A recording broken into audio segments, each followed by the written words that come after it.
And it's called to order this August 2nd, 2021 regular Newton Falls Council meeting. If you could turn off all devices or at least set them to vibrate and stand for the pledge.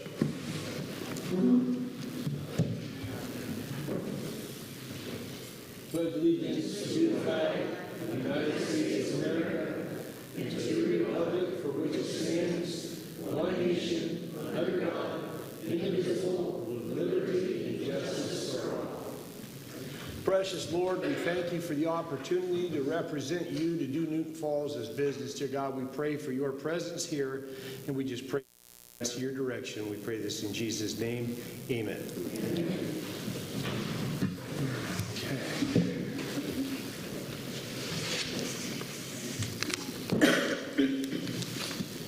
Okay, if Mrs. King wants to call for the roll. Ms. Blitzer?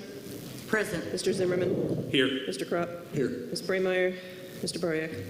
Here. Okay, and special presentation, I want to make a motion to excuse Mr. Braymeyer. Oh, okay. It's up to you guys. Was there anybody, Did anybody get an email? did she call in anybody? Mr. Chairman, I can mention briefly that she did have an appointment with a medical institution this afternoon. I'm presuming that work or resulted in events that prohibited her, but she is struggling with a medical condition. Okay. All right. So based on that, I would like to make a motion to excuse Ms. Braymeyer. Okay, do we have a second? Okay, motion fails not to have a second. Special presentation, Mr. Rocco Aducci, our superintendent from the Newton Falls School System, is going to come forth and speak to us about a athletic facility idea that they have at the school. So, yeah.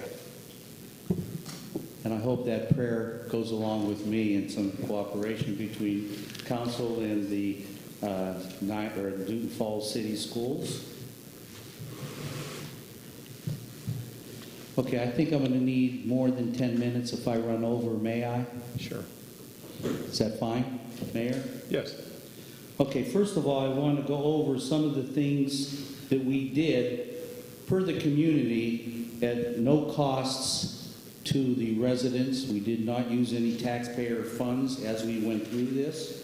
First of all, we met today with Tiny Tots, and we will have a preschool and a daycare starting in the fall this year. And any person that's an employee of Newton Falls will have half prices. We're going out for the information for the advertisements. They will be on display where it says Newton Falls Elementary School. We will have the information where there would be a banner in front of that. So again, we're expecting 11 rooms to be used, and it's no cost to the taxpayer, but we are allowing them rent-free because of the service they're going to provide for the community. That's one thing the board is really eminent about, is to do things and don't cost anything for the resident and community. Also, we're just going to have very few fees this year. So K-5, of course, they're free fees. And at the high school, just a few classes will have fees. Okay, we had some issues with our roof at the K-5 building, and we're using ESSER 3 funds for that. And I want to thank publicly City Council for allowing us to have $20,000 of your ESSER money some months ago, and we replaced that water line, Mayor, as you're well aware of, that was running up to the stadium, and they did not have water, we had to shut everything down. We had broken toilets and so on and so forth, so that saved us an enormous amount of money there. So we've had problems with the leaky roof at the K-5 building since day one. So that's been about 16 years where we had water leakage. It was going into the gymnasium. Okay, that's that round roof out front. And it got to the point we were having some structural damage to the building. So I decided, instead of having it repaired, we need a professional opinion. So we called in Lewis Construction. They spent a number of days on the roof and around the building, and they gave us a price for the repair of the roof, which would not be guaranteed at all. And that's what they've done for the past 16 years in the building. So they recommended put on a brand new roof. However, with the shortage of supplies, we have metal roofs on there now, and there will not be metal available until next school year, if then. But it's such a large company, and they work with Diamond Roofing.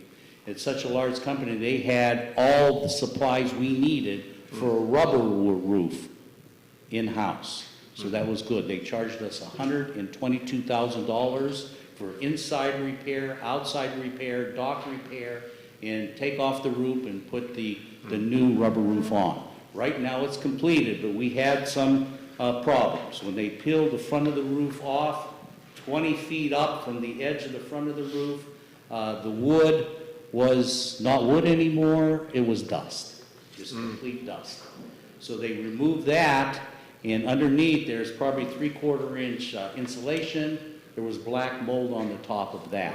So we had to go all the way down to the decking. If you know what the decking is, if you were ever in that gymnasium, it's the metal part of the roof that you look at. So they went all the way down, built it up, and then put what they had to on. Okay, now we've had some other problems as they went through the back of the building, and they're in repair. So we're going to be in the north of maybe $30,000 more tacked onto that. So I'm saying right around $150,000 ESSER 3 money, and no money from taxpayers. It's all federal government. So we thank them for that. We are bringing AVI Food Systems in. Our cafeteria, both at the high school and also at the K-5 building, the equipment was not able to be used this year, okay? We have to because of the nutrition of the students, so we're not allowed to deep fry anymore. So we're in the neighborhood of $70,000 to $100,000 in equipment for just the high school cafeteria.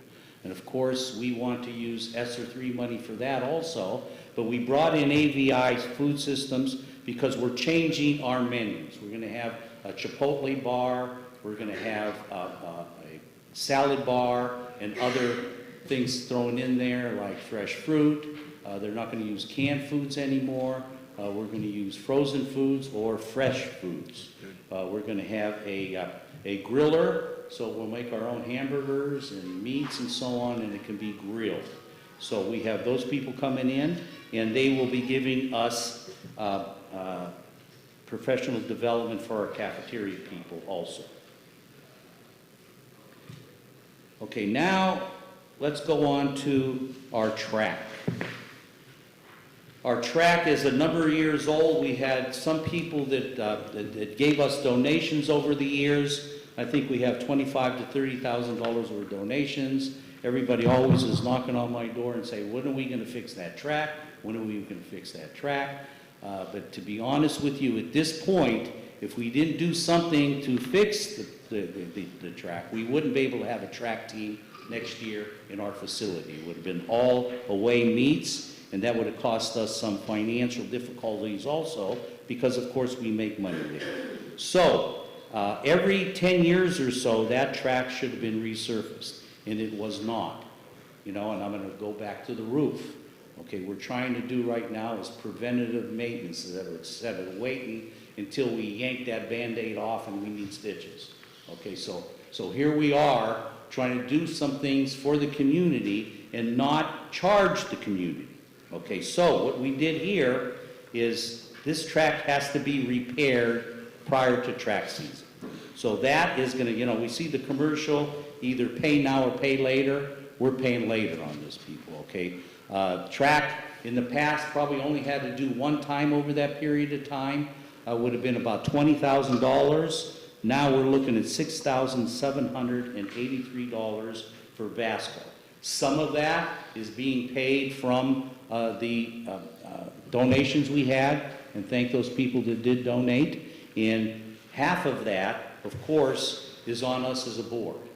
And we could have said, okay, we're going to take things out of the general fund, and we're trying to do things to improve our curriculum. And with the advent of the ESSES, we hired 11 teachers to help us improve our curriculum, add curriculum subjects to it. So again, no cost to the community for increasing staff to bring our students up the past 2 years to speed. So back to the track. This is going to last for 3 years, this $64,000. Now, I'm going to be going over what we're going to do for an athletic complex. Now, this track is not going to be there when the athletic complex is built. It has to be redone from the bottom up because it does not have any curbing. Their system for removing the water from the track and under the track, the pipes are all broken, so those all have to be repaired. So, when I was at 2 other school systems as superintendent, I built a facility at Weathersfield, and I built some facilities in Niles. So what I thought of is doing a lease purchase. So we wanted to go to our local bank in Huntington, and that is a legal term in Ohio Revised Code, where we're able to get a low interest rent loan for 10 or 15 years, okay? And we had to go through a process where they looked at our finances, and our treasurer did just a wonderful job getting the finances to Huntington Bank, and believe it or not, we're in the black, and we were secured for the loan. And we're looking at a $3.1 million project. And again, it's going to be paid for outside of the general fund. So we got approved. What we need to do is have a request for qualifications, and we're going to go through the process with the board where we put it in the legal, okay, and the architects could bring in their bids. We'll open the bids up. We will grade the bids and hire somebody at the end of or the middle of September. Now, what are we going to do with this? And you could have what I have here, and I have a great architectural firm, PSA, that's Philip Saginac Architects out of Warren. We're trying to keep things local with local people that will be building, and hopefully they pay a real good wage for the individuals. I don't know if it's going to be union or not, but I would say that it probably will. So what are we going to do with this facility for $3.1 million? Huntington said, hey, wait a minute. We're just not going to give you $3 million, $3.1 million. What are you going to do with the money? So, of course, as cheap as I am, I went to the architect that I would like to do this, and they've done Youngstown State University. They are presently doing a $1 million facility for Warren G. Harding, as we see it in the newspaper. They work for Covelli. They work Piavalis. So they come well recommended. And Mayor, I gave you some information on that particular firm, and hopefully they are the low bid, and we could use them. Okay, let's look at the PSA. Now, what we did here, the architect had to give estimates. So they did this for free for us, okay, in hopes that they would get the job. So Huntington would not give us the $3.1 million unless we had firm estimates on what it's going to cost. Now, here's what we'd like to do. A football field, which includes grading, drainage, and a synthetic turf. The perimeter synthetic running track, curb, and surface. Okay, you see the 2 prices there. Again, that's the estimate. Aluminum, football field, roofed, band shell. If we don't do these things and we don't work together between city council, the community, and the school board, and students, and staff, we're falling behind. You find some of the small schools are doing this. You read the paper every day. We're one of the very few that don't have a good track, that are trying to thank God for Frank, okay, that works on the football field. We have a great, great turf field. But then again, you can't do things with that field moving forward, okay? So that band shell is a long time coming, and we have the price there. Now, baseball field in the back, okay, that is south of the scoreboard, okay? We want to grade, drainage, irrigation, seeding, and dugouts. What we want to do is put a synthetic surface on that field, and I'll come back and tell you why, and light that field. Softball field. We're going to leave the softball field where it is. We brought it up to some standards this year, but we need synthetic turf. We need to upgrade the dugouts. We're putting brand new dugouts over there at the baseball field in the back, okay? And we're synthetic turf with the lighting. Now, what's good about where we're putting these facilities, we have lighting already on the football field. So with the terrific lights they have now, we have one pole that could light on the other side to light our baseball field. Softball field, same thing. One light should take care of the baseball field. Fencing, upgrade the dugouts. Now, why are we putting in synthetic turf? Is that a waste? Should Newton Falls be doing that? I'm going to tell you why we're looking at that. There's one school in this whole Tri-County area that has lighted synthetic baseball and softball fields, and that's Austintown Fitch. We want to do it because Austintown Fitch charges $150 a game. Scene Park, always looking for baseball center of the world over here in Tri-County area, Scene Park. They're always looking for places that have synthetic and lighting. $150 at Austintown Fitch. They have close to 100, they had 82 games, and that was in the COVID era. So we look for right under $100,000 in income for those two fields, not when we're playing, but that could be thrown into this program, not for the completion of the facility, but to upkeep, preventative maintenance. Preventative maintenance. We do that in our homes, and we need to start doing that here in Newton Falls, and I got complete support from the board, and I have, hopefully tonight, I have complete support from City Council. Asphalt 40-car parking area. Additional parking.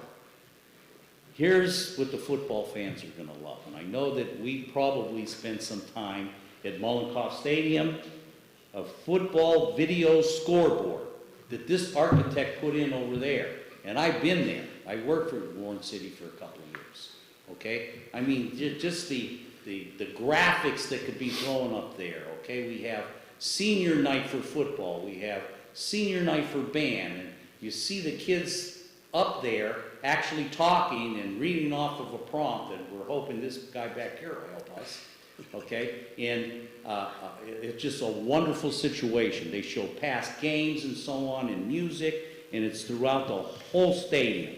So we're looking for that. We're looking for a baseball digital scoreboard, a softball digital scoreboard. Of course, we can't go with the video, but we could do digital. Now, here's what the real crux of this is on community. We want to build a metal building field house at least 8,000 square feet around it. Now, what do we want to do into this? Once we get our architect, hopefully if our individuals in front of me help us out both in suggestions and being on the committee as well as financial. Again, within this facility that's roofed and heated, we could have a track in there, a walking track for older people. We could have adult classes in there, silver sneakers. Our baseball team could hit in there any time of year. Our softball team. If we have a golf team, mats, golf, and anything else, and these are just ideas, but I'm not going to do it myself. I'm going to have board members, and they're going to give me names of people that would like to be involved, okay? And I'm hoping one or two of these people here, and also Newton Township, could get involved, because you have the crux, you have individuals that all of you have here that voted for it. And I'm sure this is gonna be 100% behind us. Okay, now, what do we need? Why am I here? Because 10-year program, and we're gonna get maximum interest rate, maximum. They gave us a high quote, 2.25% over 10 years. The most we could get is a payment of 10 years. If you go to Weathersfield, that's the only building that's paid off. 10-year payment paid. Okay, how are we gonna do this? Okay, our first payment would be due December 1st of '22, and it will be south of $340,000. 10 payments, bing, bing, bing. Now, how are we gonna get this money? What we like to do is name the softball field. X number of dollars that's tax deductible, name that facility. Name the baseball facility. Name the football field. Digital scoreboard. Underneath, big signs for advertising. What we want to do is have a brick, and we see this at Kent State and some of the larger colleges, a brick, I'm sure you've seen ours just outside the stadium where it has all the people that donated. Just picture that without a center in it, okay? Picture that out in the football area and have a victory bell there. And somebody could donate for that victory bell. You want your name on the victory bell? Okay? We might even be able to sell some stones there. So we need $340,000. We're getting some people right now that want to do some things like this. We could even name the whole athletic complex after somebody. We did that at Weathersfield, the Joe Lane Athletic Complex. Now they have track meets there. They never had a band night. Band nights bring in around $15,000. Do we want some of that money? Yes, because they're going to be using that. Football mothers, football associations, we're going to need their help. Track, we're going to need their help. Seating, we're going to need their help. Let's start selling season tickets. Again, $340,000. And I would like tonight, okay, for you to discuss this, and it's a 10-year process. Whatever you give per year, I'm going to ask the board to do that also. And if you want privately to ask me what I think you should do, we can do that. Okay, if you want to come in the office with a few, but I think you need to help the community. Okay, you were going to do a bridge. Instead of putting the money in the bridge, help these people. Let's walk. Let's have classes. In the wintertime, you can have adult classes, whether it be computer. I mean, there's so many things we could do with this. Okay, you had a community center.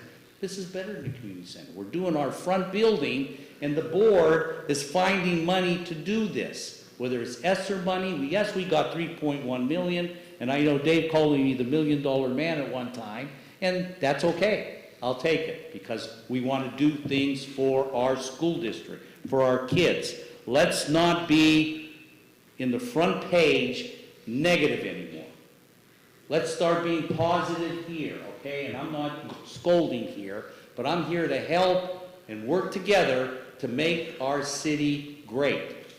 But it's going to take a team, and you're part of that team, and I want you on the committee with ideas and financial support. Any questions? How long did that take? 21 was only minutes, 10. 30 seconds. That was only 10 minutes. What is it? 21:30. Now, I was a high school teacher. Usually I'm 45 here for 45 minutes. So you guys were okay. So, Mayor, before I leave, I'd like that material back, or if you want to peruse through it with your people and get it to me, but don't lose it. It's the only Okay. copy. And I want you And I might give to you a detention if you don't give it back. keep me up to speed in anything that we can do to help you out. Any ideas Well, I that you just said, have? okay, I think you need to talk and see where your budget looks, and I think, okay, because we're going to do it alone. If we do it alone, it's just us. Thank you.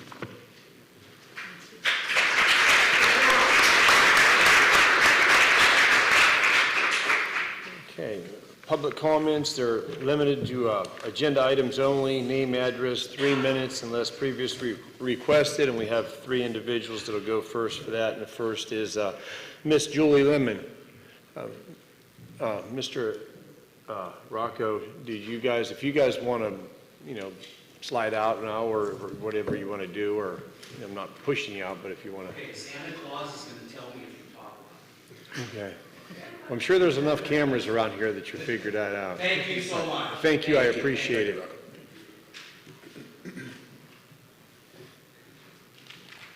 I'll get this material back to you in the morning if that's all right also, okay? Okay. Julie Lemon, 2750 East River Road. So on the agenda, Julie. numbers 1, 2, 3, 4, and 5, I wanted to say that I'm actually very curious. Could you put your mic down a little bit so we can hear you? You can't hear me? Now I can. Can you hear me now? So again, 1, 2, 3, 4, and 5 on the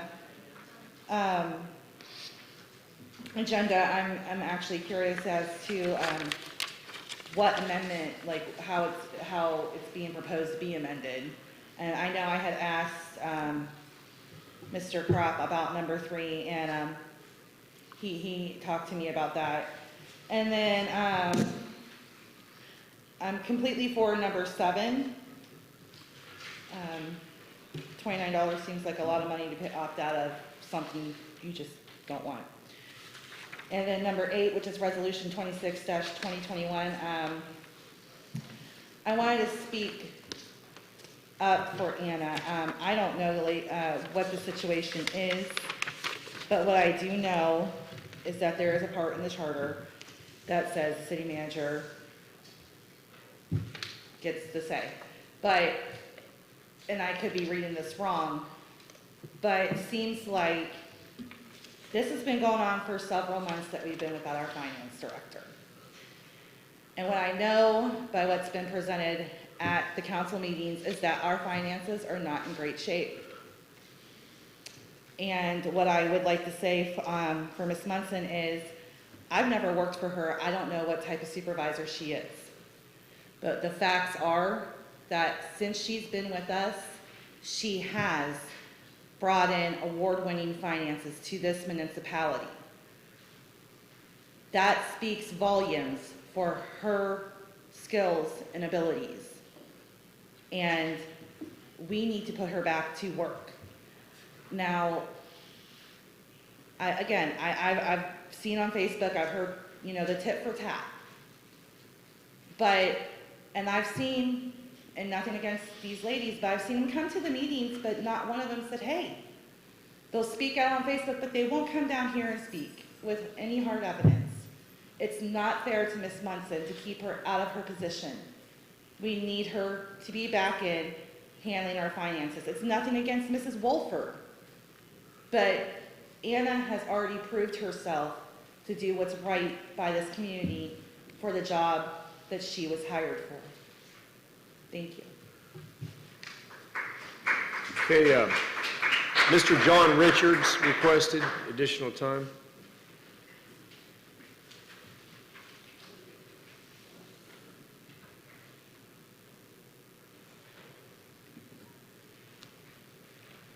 Is the mic all right? Up. Yeah, is that better? Yeah, John Richards, 212 Albert Street. That's Ward 1. And I'm going to speak about 2 issues on tonight's agenda. And first, the agenda items concerning such things as the sponsorship of who places what on the council agenda, that's overdue. I know that Councilman Bariak has attempted in various times in the past to make some changes, and he's often been the one voice out of 5 in a previous council. These changes, they need to be made so that we know who to give credit to and who to criticize. We need transparency. Excuse me, Mr. Chairman, it appears to be a slight audio problem. It's mostly because Mr. Richards is very tall. And if you could suggest to him that he remove the mic from the plant and then pull it closer to his mouth. I'm not going to do that. I'll move it, but I'm not going to remove it. And do you want it to the side? No, you can't hear you because you're not close enough to the mic. The people in the broadcast, I don't think can hear you, Right. John. I think because you're All far right. enough away from the mic, it's just muffled, that's all. We can hear you in here, but I don't think the people in the broadcast can hear you. That's all, that's what, I think that's what he's saying. Yes, thank you. All right, I'll do the best I can do. So these changes need to be made so that the citizens know who to give credit to and who to criticize for what's put on the agenda. Also, we need the changes so that agenda cannot be easily manipulated. Please remember, after all this time, we still do not know who the originator was for the smart meter program. And that's placing us about $4 million in debt, and it's for meters that many of us don't want and most of us don't need. These changes to the agenda need to be made. That's my opinion. And secondly, I want to address who should head the finance department in this time of uncertainty and change. At one time, I was a church treasurer for a small church. And when I left that position, I asked for an audit of the books. I wanted there to be no uncertainty about my performance in that office. With the resignation of the city manager, we're at the point where we want no uncertainty to exist concerning the finances of the village. Now, anytime I've ever called the utility office with any question or concern that I have expressed, I have always been addressed in a professional and friendly way by that office. But the question before us tonight is, in this time of transition, should Pam Wolford or Anna Munson head the finance department? I don't know either person, so what I have to say on the matter is from the point of view of who has the experience and qualifications to help us understand and stabilize the village finances, and who can remove the uncertainty during a time of transition. This is from the November 6, 2018 Tribune Chronicle. In a 5-0 vote, council appointed physical officer Anna Munson as the interim village manager. Munson said, "I'm willing to step up and do the additional duties. I'm here to represent Newton Falls residents." From a July 1st, 2021 WFMJ interview, Anna Munson, finance director of Newton Falls, has been suspended without pay by city manager David Lynch for 6 months. The city manager declined to explain the directives to 21 News. The issue appears to be unrelated to the state of the finances. Munson's work in the area has drawn praise from Lynch. Awards for transparency demonstrates that she has the capacity to properly manage the financial end, Lynch told 21 News. From the July 1st Tribune, "I don't want to call it an investigation," Lynch, referring to a report compiled by the law director. Also from the July 1st Tribune, Munson attended a council meeting on June 7th to update the officials on how the village has received a national award for the second time, the Certificate of Achievement for Excellence in Financial Reporting. From the July 4th Tribune, Anna Munson, letter to Village Council. "I believe that Mr. Lynch is retaliating against me in direct response for my performance of my duties." And from that same article, Munson's attorney on May 4th told Lynch there was a pending investigation being performed by the Ohio Auditor's Office. On May 6th, Munson met with the village law director to discuss issues including improper city expenditures, audit issues, and the illegal conduct of one of Musson's employees. And also from the Tribune, in a May 7th letter to Musson, Lynch ordered her to see an Austintown counseling center. So this is the timeline. May 4th, told Lynch of the investigation. May 6th, discussed improper city expenditures, audit, and illegal conduct with the law director. May 7th, Lynch ordered Musson to seek counseling. Now this is from the Newton Falls official website. Anna Marie Musson, Bachelor of Science degree, University of Akron. Master's degree in Public Financial Management, University of Kentucky. 20 years experience in public and municipal finance government. Held elected and appointed positions for municipalities in Ohio. Accreditations of Certified Public Finance Administrator and Certified Public Funds Investment Manager from the Association of Public Treasurers. Past president of the North Central Municipal Finance Officers Association. Past board member of the Ohio Association of Public Treasurers. Authored a book, Disaster Preparedness Guide for the National Association of Public Treasurers of the United States and Canada. Was a certified trainer for the Association of Public Treasurers. Also worked in the private banking sector as a certified treasury professional. With the city manager leaving, the public needs to have confidence that all the accounts are in order, that accounts have not been closed, that monies have been transferred properly, and that all the bills presented are legitimate and have been paid. The bottom line is Anna Musson has the qualifications needed to understand and stabilize the village finances. Thank you.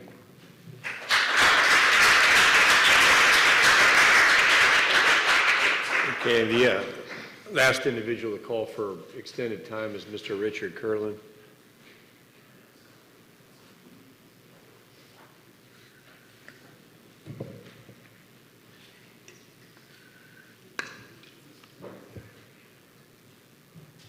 Rick Curlin, 611 North Canal Street. First, I think I will comment on what the superintendent of schools said, and I think that is fantastic. Can you imagine what he's talking about coming into fruition between the schools, the city, the township? Oh, my goodness sakes. I mean, it would be fantastic. I hope I hope council can find a way to work this together with the schools. The other thing I wanted to talk about is that today I learned that the petitions for the referendum that was started in February have been turned in to the Board of Elections.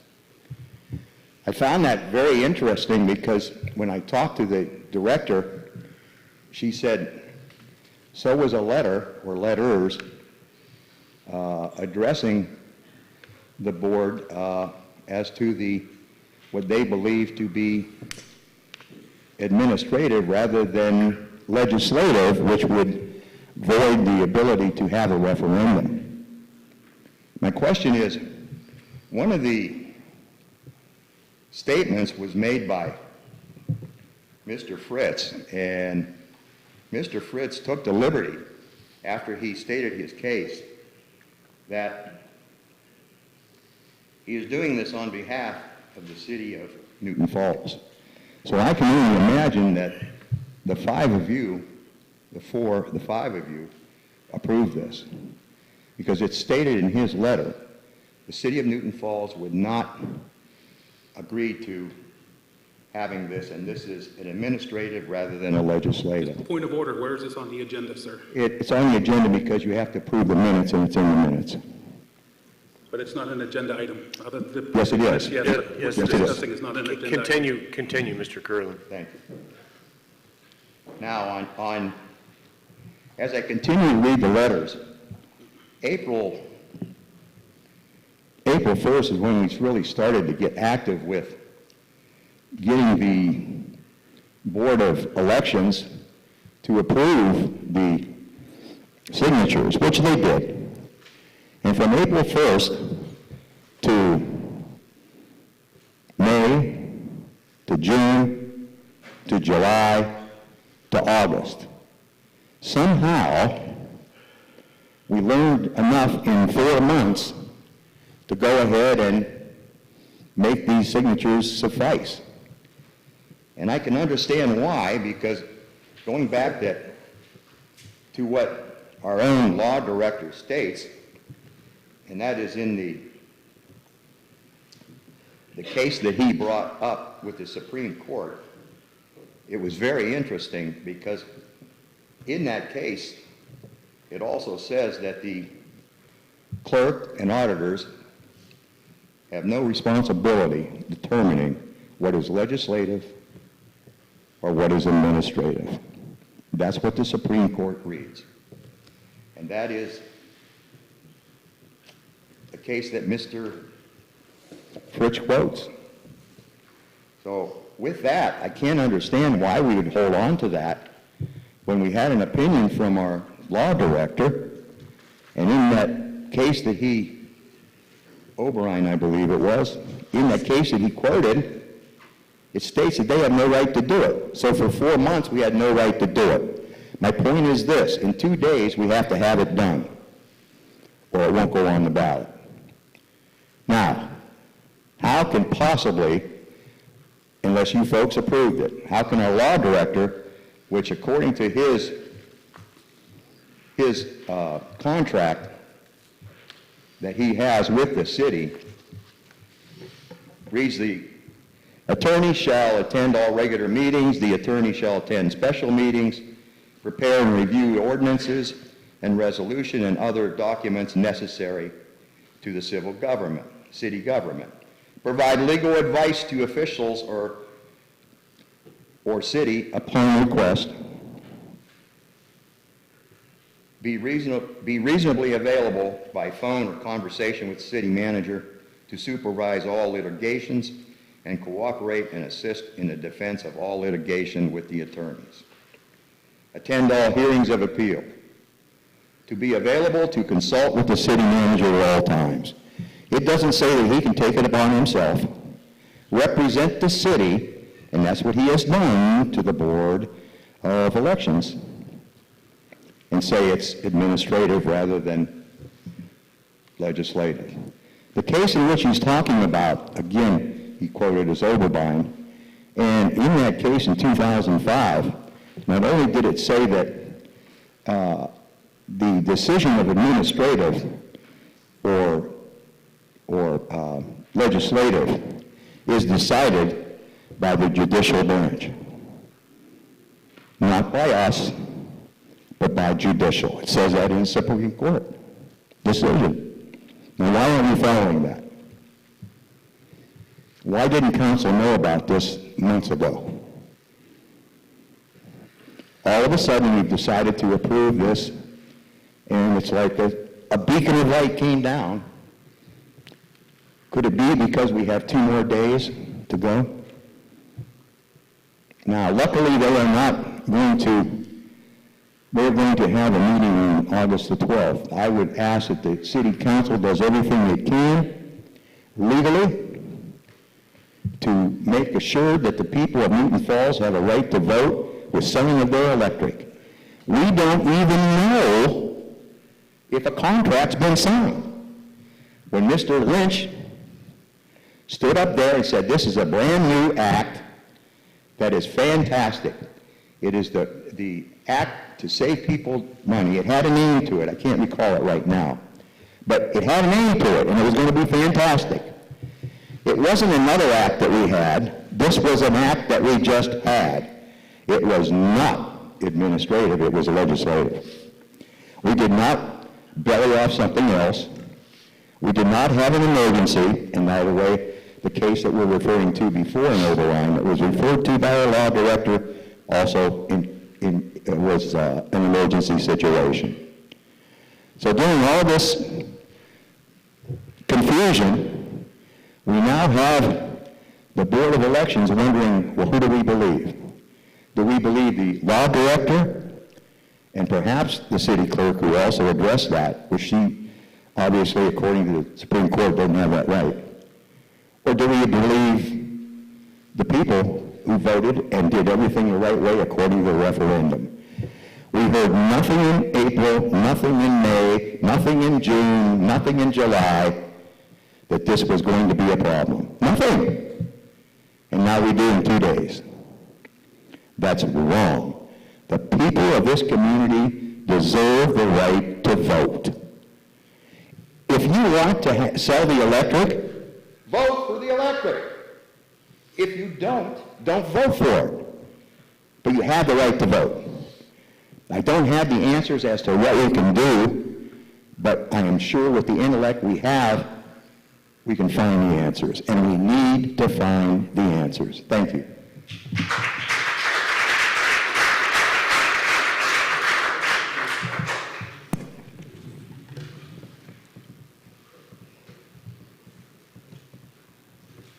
My name is Anna Musson, and I am the appointed Finance Director for the City of Newton Falls. Tonight I'm going to talk to council, the public, and everyone about 2 items on the agenda.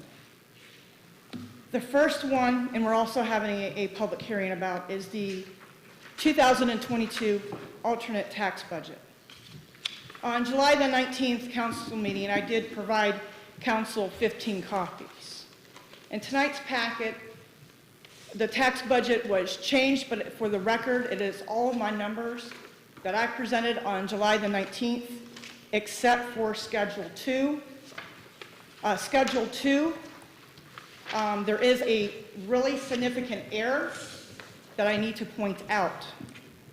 First of all, we are late. This should have already been to the Trumbull County Tax Commission on or before July the 20th. I have worked with the Trumbull County Tax Budget Commission, and they're wonderful folks. They waived our deadline.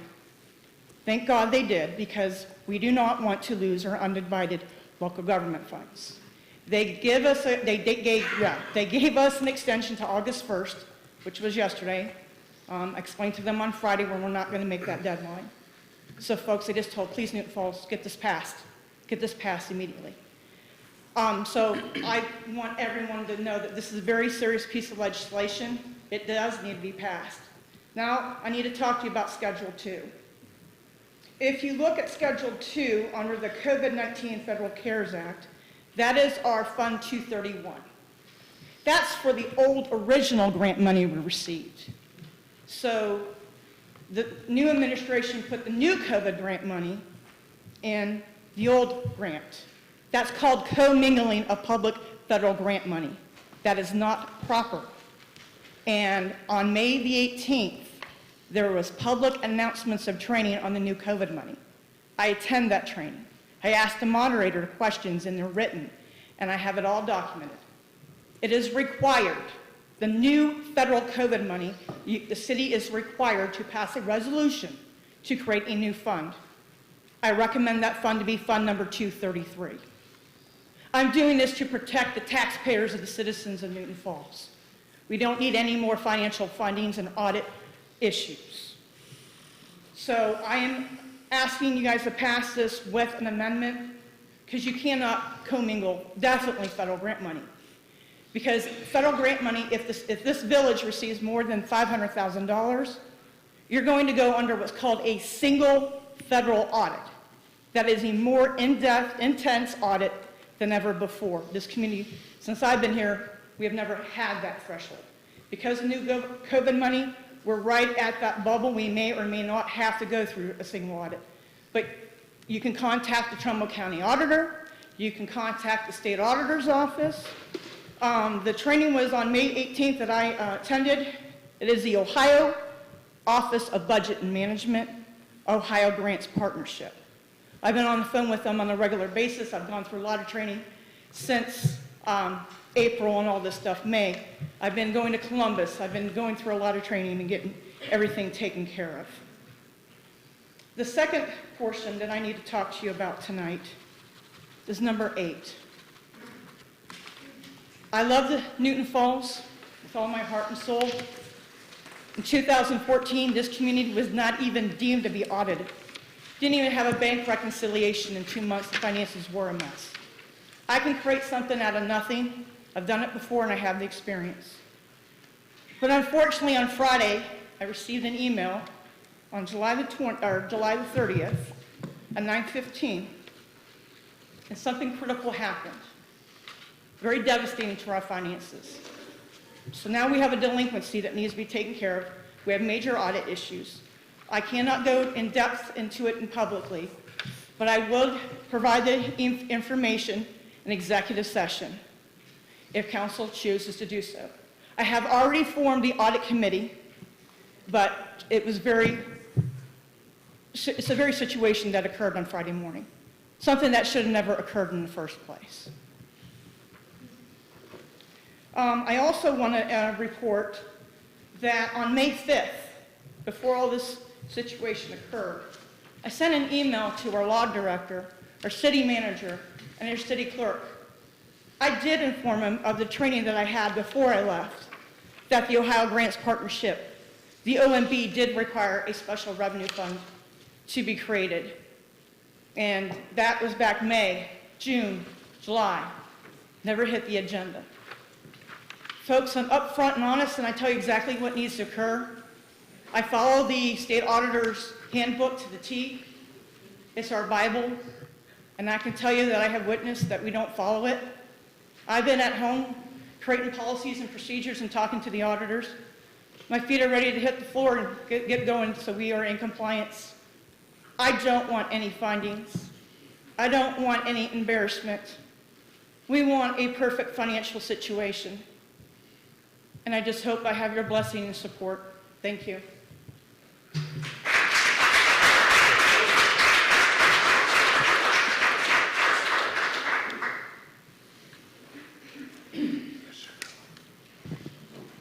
Charlotte Simmons, 365 Warren Road.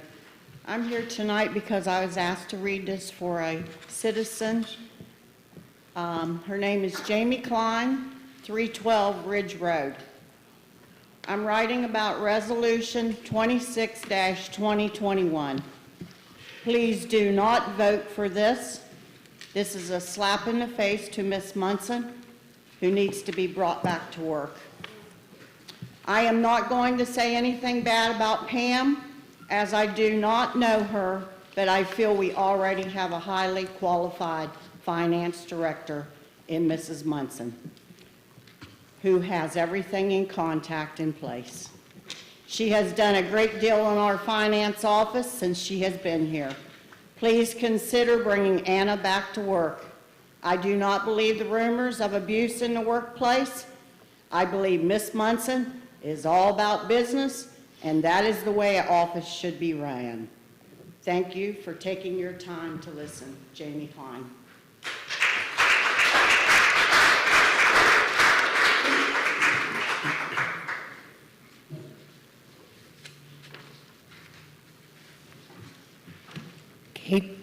Excuse me, Katie Carl, 128 West Quarry.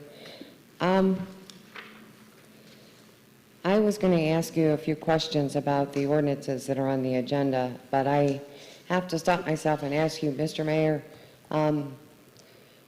why did you allow a non-working employee, and I guess this is a question too for the law director and city manager, to come up here and give you financial information, and does that not concern you and the rest of the citizens of our community?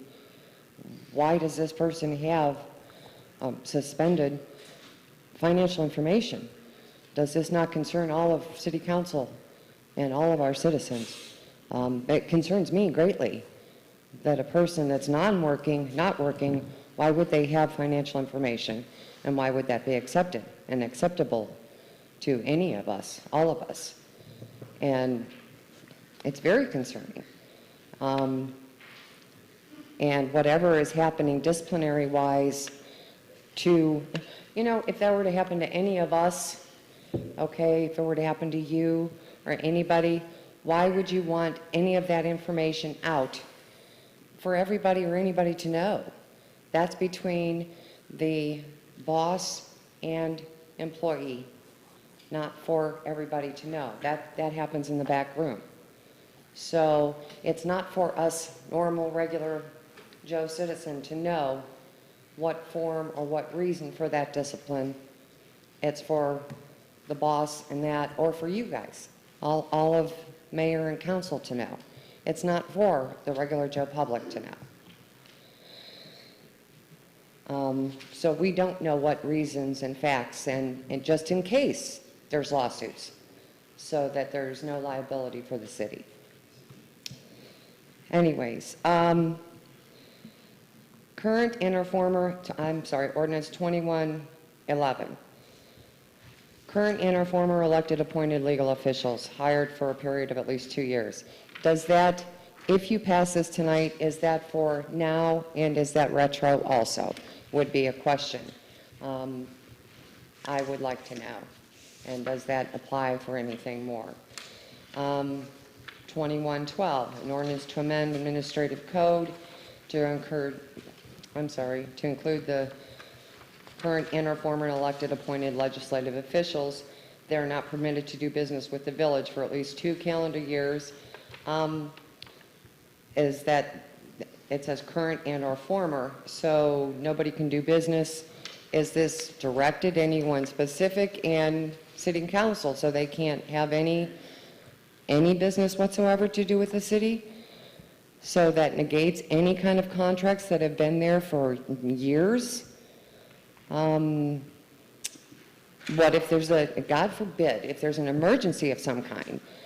Tree services can't be used, garbage services can't be used, supplies can't be given.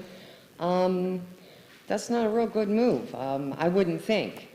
And of course, that's just my opinion. And as far as to cancel the smart meter program, I'm not up on financials, et cetera, but if you have a contract in place already, and of course you can change the amounts, but council has given the position of city manager, not council, I beg your pardon, the charter has given the city manager's position the ability to approve charter contracts. That's in the charter. So if you don't like the fee, change the fee of the amount of the form. Change that amount. Work together. And the programs and items, which I don't know, we don't know, that are in place that the city manager has worked so hard for, who's going to follow through on all of those? What's that going to cost us as a community, all of those different programs that are in place? Okay. Thank you very much. Thank you. Thank you very much.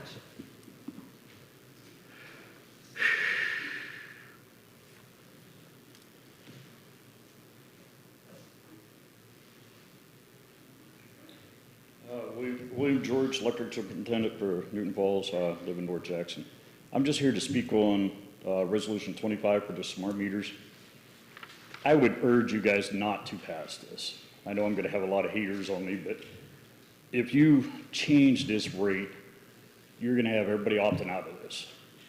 We're into this $4.2 million for this program.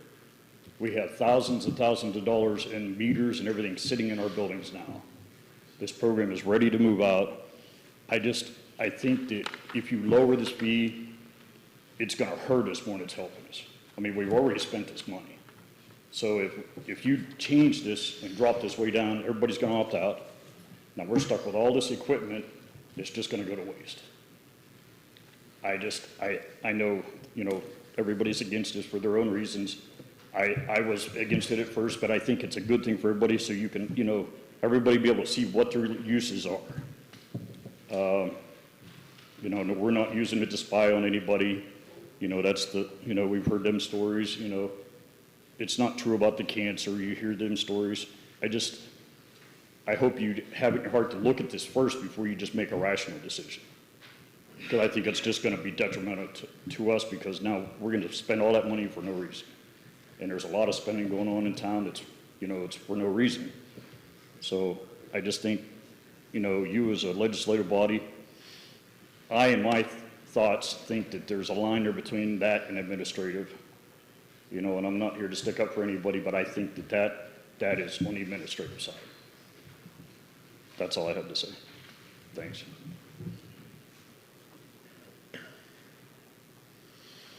Okay, anybody else? Okay, if not, we'll move on to reports. We'll start off. Does anybody have the finance report? No, it'll be presented next meeting, Mr. Chairman. What's that? It'll be presented next meeting. Okay. Mr. Law Director? Thank you, Mr. Mayor. I guess I'll address the... How about council members? Yeah, you go after the city manager and law director. Go ahead. Do I have the floor, sir? Yes, go ahead. Thank you very much. I just want everybody to know, despite the public relations blitz that you had this evening regarding our finance director, I want everybody to know a couple things. One is, on part of the city, our hands are tied. First of all, we have employee privacy issues. So while they can throw mud and sling stones and snowballs and make all sorts of statements, we can't respond to those. Secondary, she has retained an attorney who's indicated there that she's being represented. Once again, I can't speak directly to her at any point regarding this matter. So while this public relations blitz is, seems like it's getting somewhere, it isn't. All it's doing is muddying the waters even worse. Monthly books that have been kept to the same standard of time that we had when Ms. Musson was here. She was always a couple months behind for the final closing of the books. That's natural accounting. And she's given the monthly reports that have been given to council on a regular basis as they were before. And Ms. Musson is here telling the sky is falling. She was here last meeting talking about the tax issue that's being waived. Well, it was waived last year too. All the parties were aware it was waived last year. We made inquiries immediately the next day and found out exactly how the process was in place. Yeah, yeah. I mean, it's waived. It's a non-existing issue. And finally, the serious delinquency she's talked about on Friday, again, is the sky is falling, the sky is falling.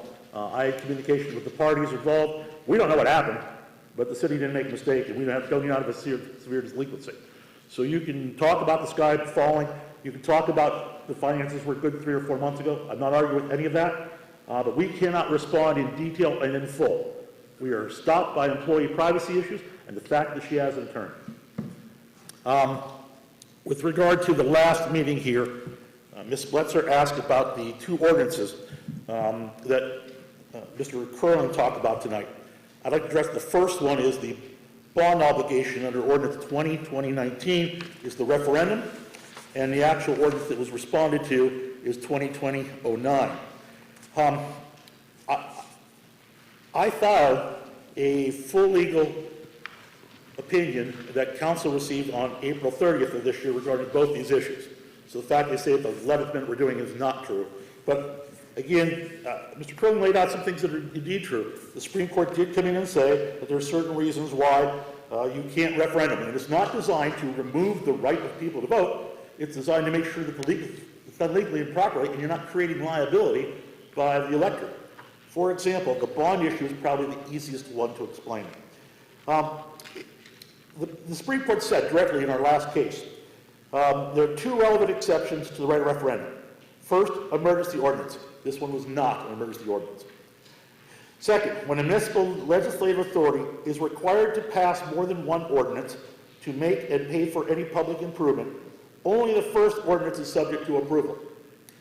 The original ordinance on 2020-09 was the contract for the sale or the purchase of this building.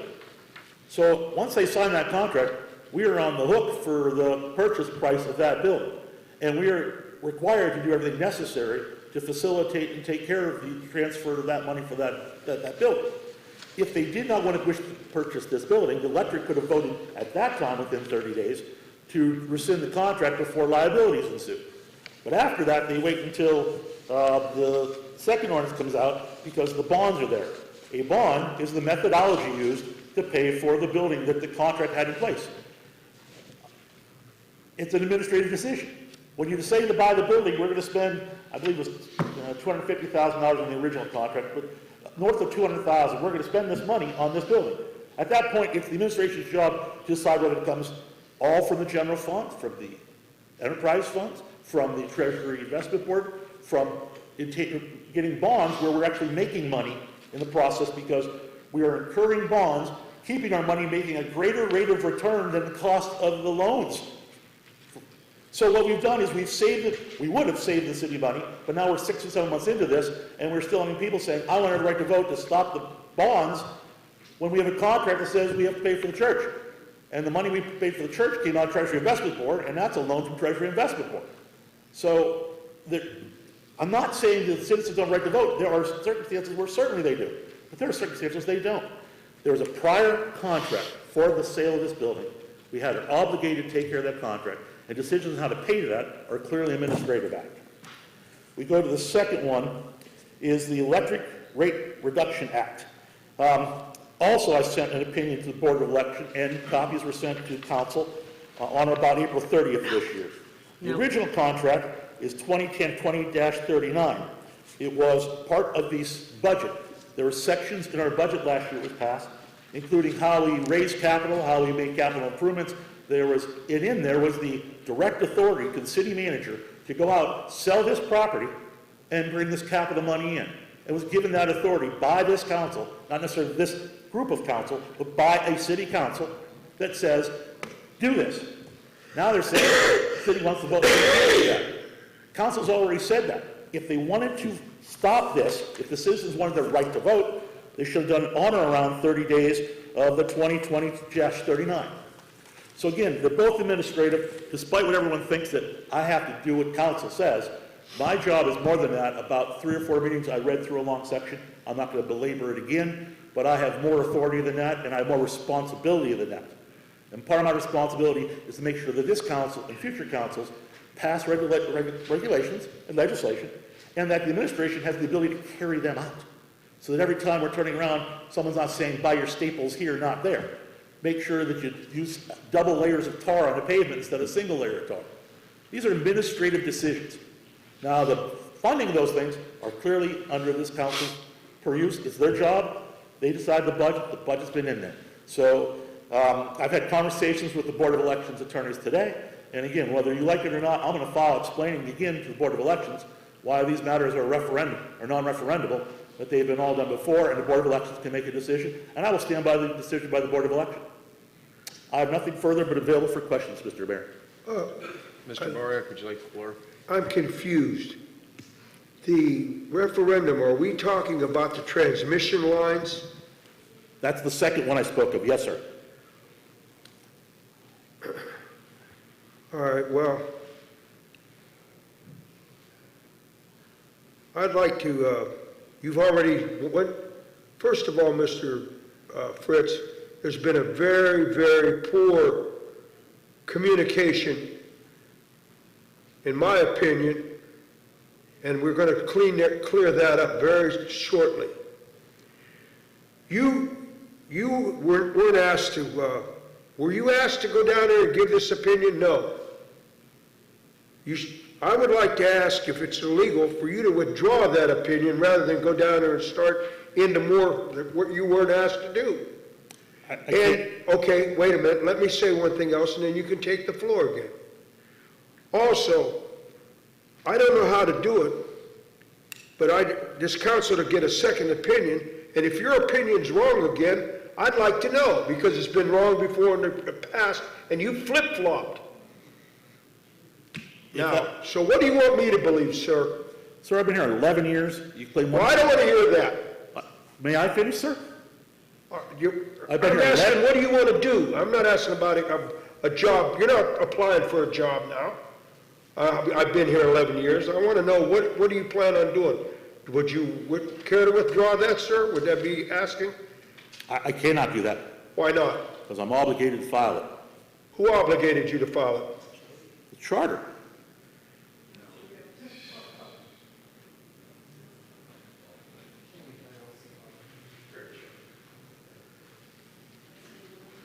The other question I have, and then I'm going to realize, I'm not what bothers me as much is council wasn't contacted. It seems like we picked that opt-out number out of the air and said, here, this is what Ohio Edison uses. We're going to use that. Couldn't we have negotiated that on council and at least thrown it out and let the people have a say on that?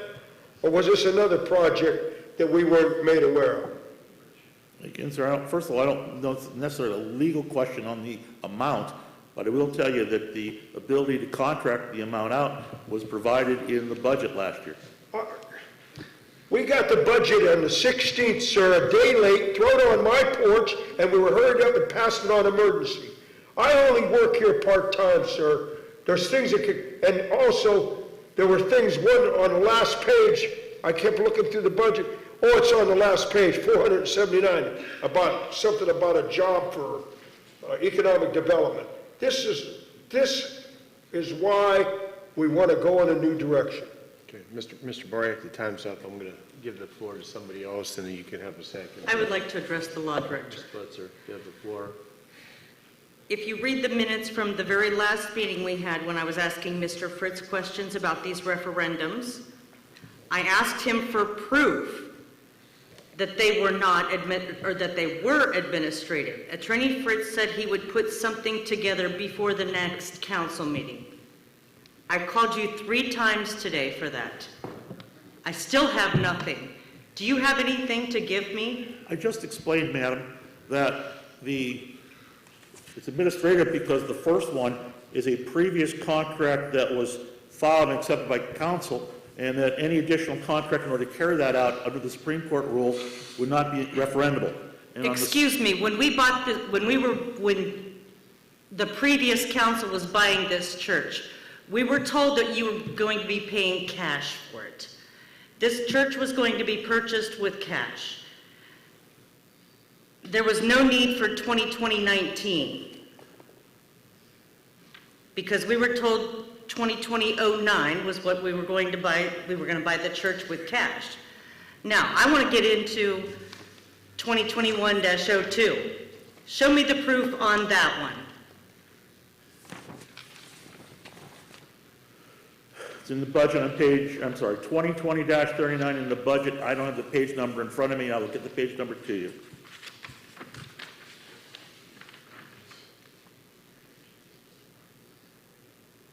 Again, when? Before the next meeting? I have to have it prepared for the Board of Elections attorneys by the end of the week, so it will be available for the I would hope that you would prepare it before August 4th. Have you sent a more recent letter to the Board of Elections other than your April 30th letter? I believe the copy of my letter was taken at the time the petitions were taking over, but you'd have to ask Ms. King that for sure. So you've not communicated with the Board of Elections after this April 30th letter that you sent? I did not redraft anything last week. Are you planning on drafting a letter before August 4th? The deadline I was spoken to with the prosecutor's office was by Friday. Is that August 4th? No. No, that's the 6th. It's the 6th. My deadline's the 6th. August 4th is the deadline for things to be submitted to be on the November ballot. They're submitted.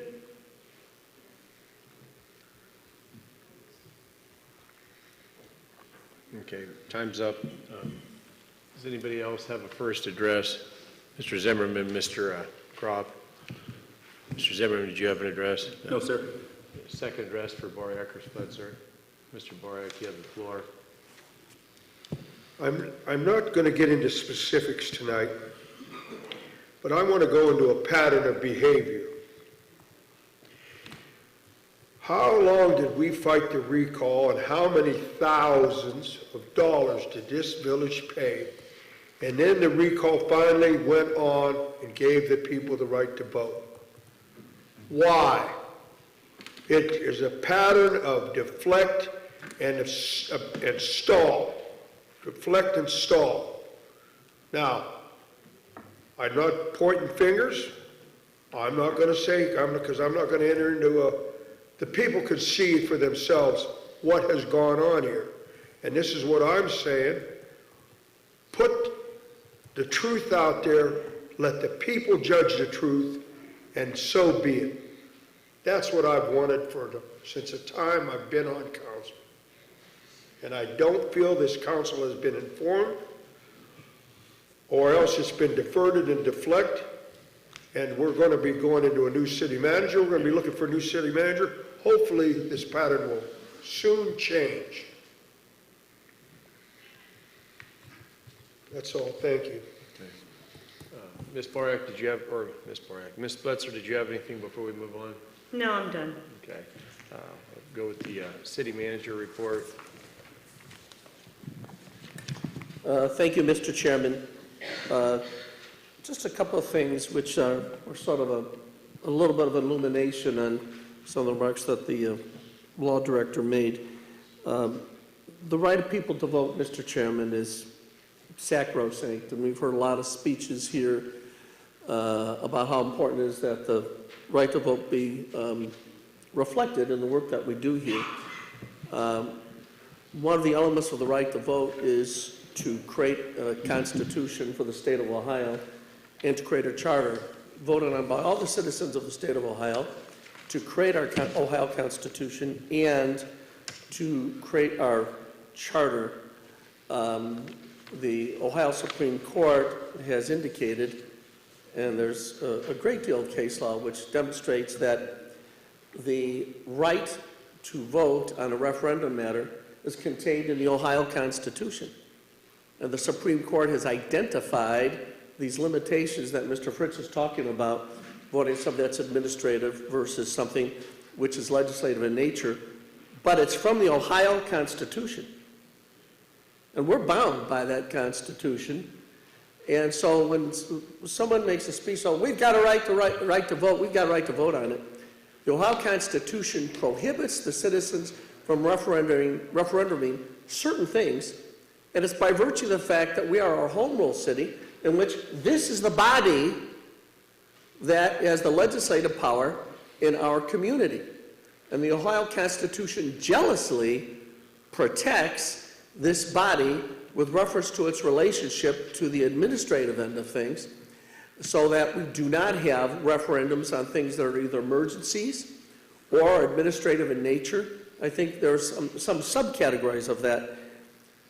The reference that was made tonight that the city council didn't give the law director direction and didn't give him authority, the charter as a home rule city specifically delineates, and the Ohio Revised Code delineates, that the law director has an obligation that if the council goes in a direction that's contrary to the charter or to the revised code, he has to take action.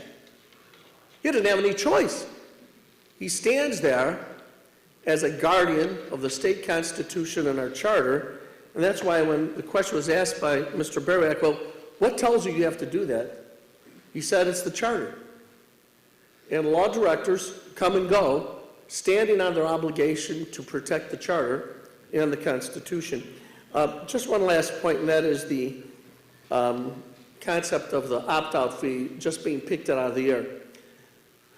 The Ohio Public Utilities Commission conducted hearings, received evidence, received testimony with reference to what the appropriate cost is when someone is going out and doing meter reading, and that part of it is in a position where you have to determine when you're going to opt out of an automated meter reading. And so they conducted extensive hearings. You can go to the Ohio Public Utilities Commission website and look at all the evidence that they took in and how they determined that that was fair. So it wasn't taken out of the air. It was based on the hard labor of professionals, experts, engineers, witnesses, citizens, Ohio Consumers Council, representing the consumers, you, and presenting evidence to determine what that opt-out fee should be. And it's wrong to take it out of the air. And it's wrong to say that you're taking it out of the air, because what we need to do is make sure we have some evidentiary-based number. And that's the reason that that number was derived at. Mr. Chairman, that completes my report, and I'm happy to respond to any questions. Yes, I have some questions. Hold on for a second, Mr. Boriak. You brought up wrong a couple of times, and I just wanted to make mention something that kind of sticks in my mind. A lot of the things that we do, that I'm not an attorney, I don't know if this is able to be referendum or not. I mean, I hear different issues, but the thing about it is I think it's really sad. The main point is I don't believe in anybody that doesn't agree with me here. I think their head is in the sand. I don't believe that the citizens in our community were properly listened to in this. I don't believe that we listened to them. I don't believe that they were properly informed. I think that it was jammed down their throats, right or wrong. I just really am saddened by the way that it took place, and that's all I have to say.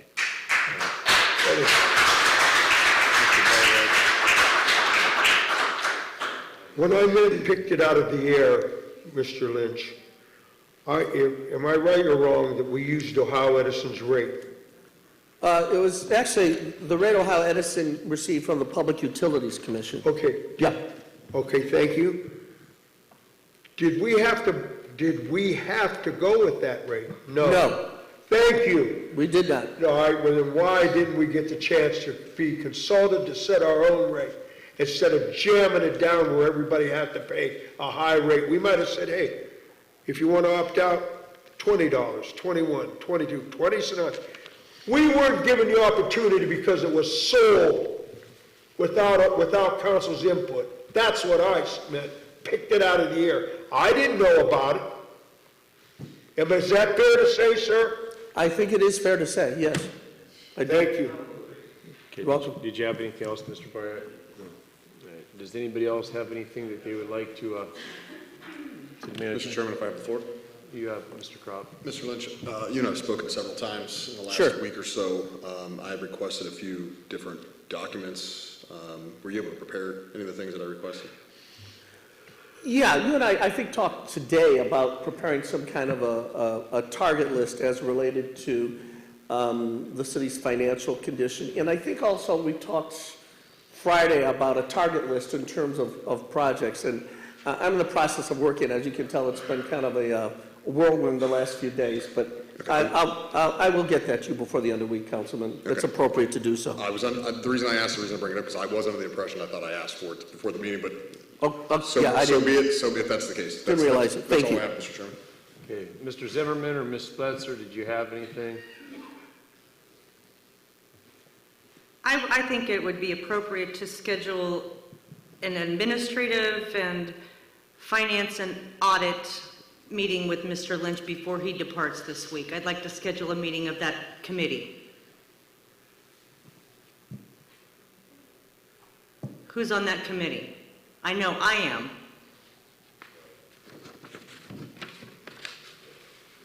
I'd have to take a look. Is Mr. Kropp on the committee? I am. Okay, who else? Administration?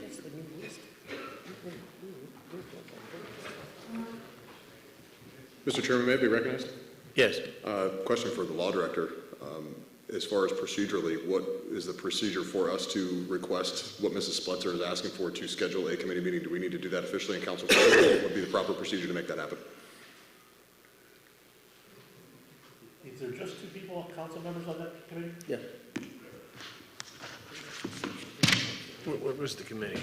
The committee is the tax audit. It's a finance administration audit committee. And Mrs. Spletzer As long and as myself. only two members of council appear, it would not be a public meeting, you would not have a notice provision. But you can't have anybody more than the two members of council on the committee. They're meeting with the administration. Okay, to my knowledge, Mrs. Spletzer and myself are the only two Yeah, individuals on council that are on that. that's the only two committee. that are on it. Mm-hmm. Yeah, Mr. Kropp, if you or Councilor Spletzer call for that appointment, I'll be delighted to do it. Okay. I got nothing further, Mr. Chairman. Okay, did you have anything else, Ms. Spletzer? No, I'm done. Mr. Boriak, you want a second? I know I want to go, when we go to council members, I want to say about what I did. Okay, yes. Yeah, we'll get to that as soon as, if you guys are all completed. We'll start off with Mr. Zimmerman on Ward 1. Thank you. On July 20th, I attended the fire board meeting for the month report through June 2021, 147 runs, brings 1,098 year to date. This is last year at this time, there were 899 runs. Current pace is 191 runs ahead of last year. I just think of that, 191 runs ahead of last year. There's been a lot of talk on social media that a lot of these runs are mutual aid. Of these numbers, the chief gave a detailed run report. For the year, for Newton Falls, the city of Newton Falls, there have been 469 total calls. Newton Township, 325. I apologize for not having these added up, but the next highest one, Milton Township, is 66. Then from there it goes down to Braceville to 35, Warren Township, 11. So you can see the very large volume of calls is spent right here in the city and the township. Also, part of that meeting, we found out about that the fire district applied for a firehouse subs grant for $43,000. It's a non-matching grant. Also applied for a state of Ohio EMS grant in the amount of $3,700. The 4th of July was completed with mutual aid from Braceville, Milton Township, and Parrish Township Fire Departments to attend the trailer that was here at the park for the weekend. Car 43 had its engine oil changed. There was a training that was attended. They showcased the use of battery-powered rescue tools versus hydraulic tools. So this was a training and kind of like a sales pitch, so they could see the difference between the tools. We have also approved the purchase of some new furniture for the fire department, some new couches, some new lounge chairs. Through a donation from Iron Eagle Recycling, they had 3 computers replaced. Iron Eagle picked up half that amount, so we want to thank them for that. I also had the pleasure of working this weekend with Miss Katie Carl and the family for Jace Chitwood. Spent a lot of time Saturday and Sunday getting to know the family, getting to know Jace. I want to thank everyone that came out and supported this. This was a rather successful outing. I haven't seen the final numbers, but one of the things I heard last night is that I believe $2,000 was raised. Maybe it's higher than that, a lot higher than that. That was just a number I heard out through secondhand knowledge, so I don't have the final amount. Maybe you can provide that later if you know a little bit more dollar amount. But just thanks again for everyone that came out, and that's all that I have. Okay. Mr. Bariak, do you have anything for Ward 2? Yes. Tomorrow, I will attend my first economic development. The only thing that I'm going to say tonight, I'll be with Mr. Croft. We seem like ships in the night. We've passed and not been able to get together, but we will be together tomorrow. I will say one thing to the people. I myself personally will not be making any rash decisions with the new city manager coming on board and a new council person. I will listen to what they have to say, and trust me, whatever I'm allowed to say without nixing the deals or whatever, I will keep the public informed. That's all I want to say. I'll be glad to see Mr. Kropp tomorrow. Bring me a coffee. Okay, Ms. Spencer, do you have anything for Ward 3? Yes, I do. Shortly after our last meeting on July 19th, the last normal meeting, July 19th, I reached out and spoke with Mr. Stimpert about some complaints that I had been getting from the residents at the end of my street, which is right over there by the Pomida parking lot and the Victoria Square Apartments. Residents were complaining because it was becoming somewhat of an impromptu truck stop. And some of those trucks were running throughout the night because of their refrigeration units and stuff. So luckily, Mr. Stimpert jumped right on it. He was able to get a hold of the right people, and as of July 22nd, he was able to get some signs up in that parking lot. And on my way into the meeting today, I could see all the trucks are gone. So there's no longer a truck stop at Pomida. Now, as far as the Park and Recs meeting. We were supposed to have a meeting last Tuesday. Unfortunately, one of the members had to attend a funeral, so we rescheduled that meeting for tomorrow. And I can see by the agenda, we'll be adding the third person on the board tonight, so that we'll be having our Parks and Rec tomorrow at 5:30. That's all. Okay, and Mr. Crop, did you have anything for at large? I do, Mr. Mayor. Thank you. So I'll go through a list of a few things here. Over the past couple of weeks, I've had several meetings with Law Director Fritz and was able to work on multiple pieces of legislation as was discussed at the last regular meeting, where there were multiple pieces that were submitted, and unfortunately the communication was lax and I wasn't able to get things worded in proper form, but we've been able to work that out and have been able to communicate back and forth to get legislation submitted, which is a good start in the working relationship and working to move forward as far as doing the duty of council members, which is what we're up here to do, to pass legislation, to do things that better the village. So that has been good. There was a couple meetings. I did a meeting on Wednesday, July 21st, and then another meeting again on July 30th. I've had a couple meetings with Village Manager Lynch as well, and to discuss some exit documents, essentially. In essence, some of the members of the public have kind of addressed their concerns as far as the transition. I've tried to liken it to a relay race. We want to try to make this where, Mr. Lynch, as he is exiting and leaving, the next person that comes in and takes over is just going to be able to pick up and take off right where he started and right where he finished. And the idea is to have an understanding of any of the projects, any of the developmental deals, anything that's been going on behind the scenes, and get a much better idea of where we are, what we're doing, and what we need to do moving forward, so we don't lose any of the development ideas or concepts or relationships or things that Mr. Lynch has worked on, and we just have a better understanding in general of what has been happening from his department, from an administrative standpoint, from a day-to-day operations standpoint, moving forward. So I think that's in the best interest of the village, so we have a list of items potentially to kind of work from, whether we have an interim city manager coming in, and we go through the entire vetting process, an interview process, where we thoroughly interview these individuals that are going to be potentially with our village for a long period of time, for the long-term health of the village. I think that's very, very important. Of course, we had a special meeting this past Thursday where we accepted the resignation of Mr. Lynch.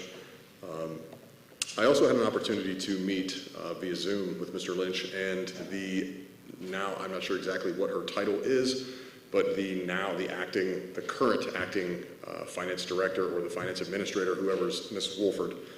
I had not personally met her or spoken with her other than my line of questioning at the previous meeting where she attended, and I asked her some questions just to kind of introduce herself, but I had never spoken to her personally, so I had an opportunity to do that. I felt like that was important. And in light of that, I also had an opportunity to speak with Mrs. Musson for the first time. I spoke with her via telephone it was an extended phone call, probably about 35 to 40 minutes, to get an understanding as well of her position and where things are. So I just like to keep everybody up to speed on the fact that behind the scenes there are things taking place. We are communicating with certain individuals what we're allowed to do as far as what's permitted. But ultimately what's important here in our community, and I think everybody can agree with this, is our financial health is crucial. We are I believe, about a $14 million a year business. That's what this village is. We have an operating budget. Mr. Lynch, maybe you can correct me if those numbers are fairly accurate. But we have an obligation to the village, to the taxpayers, to the voters, to be fiscally responsible and do our due diligence when it comes to those things. So I'd like to say that moving forward, we will continue to do that and be very thorough. And I'd like to echo what Mr. Baryak said as far as not being rash or making any rush decisions. And again, I just want to reiterate, being very thorough before any decisions are made, because we owe it to you guys, as council members, we owe it to the public to make good decisions, but good informed decisions. So everybody be patient. We'll get through this. We'll work through all the issues and stuff that we have. That's all I have as far as reports, and I wanted to mention a couple more things. Christmas in July, the Commerce Association had an amazing event. Unfortunately, my weekends are very busy, so I'm not able to attend a lot of weekend events. But the Christmas in July was July 24th, and it was a great turnout. The Commerce Association has done a lot of great things here in the community and will continue to. Also, I have the Heritage Accord. If you're not familiar with the Heritage Accord, it is an organization that is currently working to renovate and reopen the community center. They are actually having an informational meeting on Wednesday, August 4th at 7 p.m. I believe it's going to be at the community center. Let's see, there's going to be another Commerce Association event. It's going to be Music in the Park, and that's going to be on August 6th. And Mr. Jim Gill, a musician, is going to be performing. He's an excellent musician. I've seen him perform myself. Very entertaining. Beyond music, he's got a good personality and stuff as well. and they're going to be accepting donations. That's going to be on August 6th from 6 to 9 p.m. at the gazebo right next to the West Waterfall. And they're going to be collecting donations, accepting donations that will be used towards the tornado monument that is being proposed or being considered by the Commerce Association. There is going to be a community garage sale. I'm just going to, even though this will be after the next meeting as well, I wanted to talk about it. It's going to be from August 20th to the 22nd. And during that weekend, which is, I don't believe anybody will need any kind of passes or permits or anything to do a garage sale because it's community-wide. But on the 21st is going to be the Commerce Association Dicker Day. And if you don't know, we kind of reenacted it, the Commerce Association reenacted it last year, and it was, I think, was great success. It's being offered to just local businesses to be able to offer their wares and be able to haggle over prices or dicker over prices, and also be available to Newton Falls residents as well. Make sure I get that right. So Newton Falls residents, Newton Falls businesses can come out and sell their wares and haggle over prices, that kind of stuff. It's a lot of fun. It's a really great event. Let's see. And that's all I have. Thank you, Mr. Mayor. All right, I got to be involved in some great things taking place in our community. First off, as Mr. Crop brought up, the Christmas in July. You know, so many people worked really, really hard to make that possible, and just hope, you know, give them just an applause or whatever, or a thank you, thank you, thank you. I know that kids, you know, parents, adults, whatever, everybody had a good time, and it was just really great. I'm still kind of wet behind my ears from being dunked so many times, but, you know, it was well worth it. You know, thank you. I had to go to the farmer's market, and I'm kind of spoiled because I thank the people that hold that for holding it in my front yard at the end of each month. It's a great time. I have my second cup of coffee, and then I walk out of the house and get to check out all the stuff. And I'm kind of waiting if anybody out there watching the TV land does the hot peppers with the garlic or whatever. If you want to bring that up, I keep going out there every month, and they're never there. But it's an awesome event. And the movie night the other night, another thing held in my front yard, baseball and the softball leagues. That was a great idea, you know, and you know, I just want to give you props for that. Mr. Aducci, you know, great superintendent that we have. He's doing some great things. You know, he called me up a couple weeks ago to talk a little bit about this and get it on the agenda, and I'm really thankful that he's set the bar high for Newton Falls. You know, if we want to have a great community, we need to have a great school system, and with Mr. Aducci there, you know, we're in pretty good shape there. The last thing I have is I've just had the opportunity, as I do, to make myself very, very visible in the community, and got to talk to a lot of residents and get a lot of positive reinforcement about the direction of our community, and one of them even a business owner, you know, and pretty cool that he said right now he is so comfortable with our community that he's now going to purchase a permanent building in the community for his business. And I'm just excited to hear from individuals, and, you know, not just to tickle my ears, but when you have concerns and stuff like that, reach out. I'm always there. You can call me, text me, messenger me, stop by my garage. I might have burgers or something, an extra one on the grill for you. And that's all I have. Changes to the agenda. I don't believe there is anything. I was thinking about putting on a motion to get a second opinion on the law director's ruling on the transmission lines. Okay. I'll second that. Okay. We need a second opinion to on the put law it on- director's opinion about these referendums. Okay, so we have a first, a second. Is there any discussion on that? Okay, if not, vote here, and I'm trying to remember because we just went through this. We need a simple majority to put it on, or, okay. All right, so if Mrs. King wants to call for the roll here. Yes. Yes. Mr. Bariak? Yes. Ms. Fletcher? Yes. Okay, so that'll be the last, we'll look at the last piece of legislation under new business. Okay. Number 13. Okay, second opinion. All right. All right, where are we at here?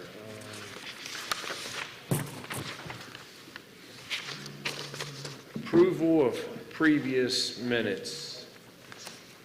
So moved. Okay, Second. Okay, July 19th, 2021, we got a first, we got a second, roll. Mr. Crop? Aye. Mr. Bariak? Yes. Ms. Spletzer? Yes. Mr. Zimmerman? Yes, for what I was here for. Okay, those minutes are approved. Now for the special meeting, July 29th, 2021, special meeting, do we have a motion? So moved. Okay, do we have a second? Second. Okay, Mrs. King wants to call for the roll. Mr. Bariak? Yes. Mrs. Spletzer? Yes. Mr. Zimmerman? Yes. Mr. Crop? Aye. Okay, minutes approved. Public hearings, Resolution 24, 2021. Mrs. King, if you could give us some information on that. A resolution accepting the amount and rates as determined by the Budget Commission and authorizing the necessary tax levies and certifying them to the county auditor. Mrs. Carl. Wait. Katie Carl, 128 West Quarry. The only question I have about I know this is something that has to be done and needs to be done every year, as per regulations, yada, yada, yada. However, again, my concern is this being done by your acting finance director as appropriate per, thank you very much. That's my biggest concern. So it's not a non-working suspended employee. Thank you.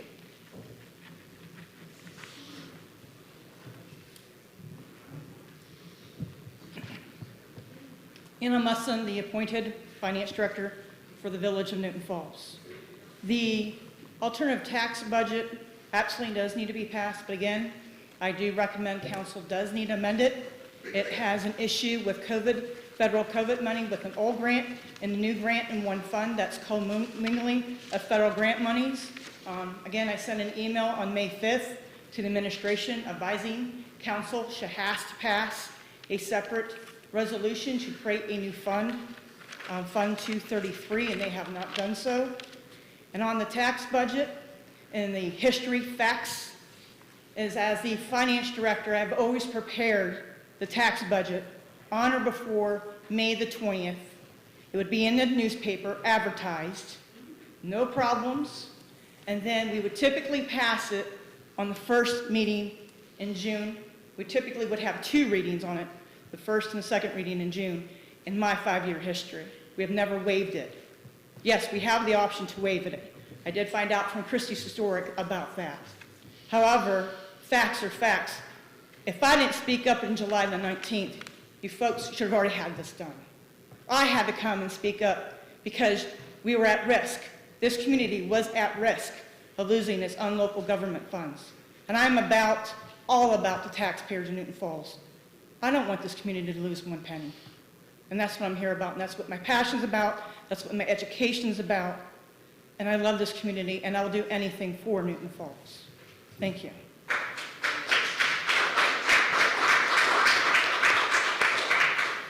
Anybody else? Okay, if not, then public hearing's closed on that. Unfinished business, none.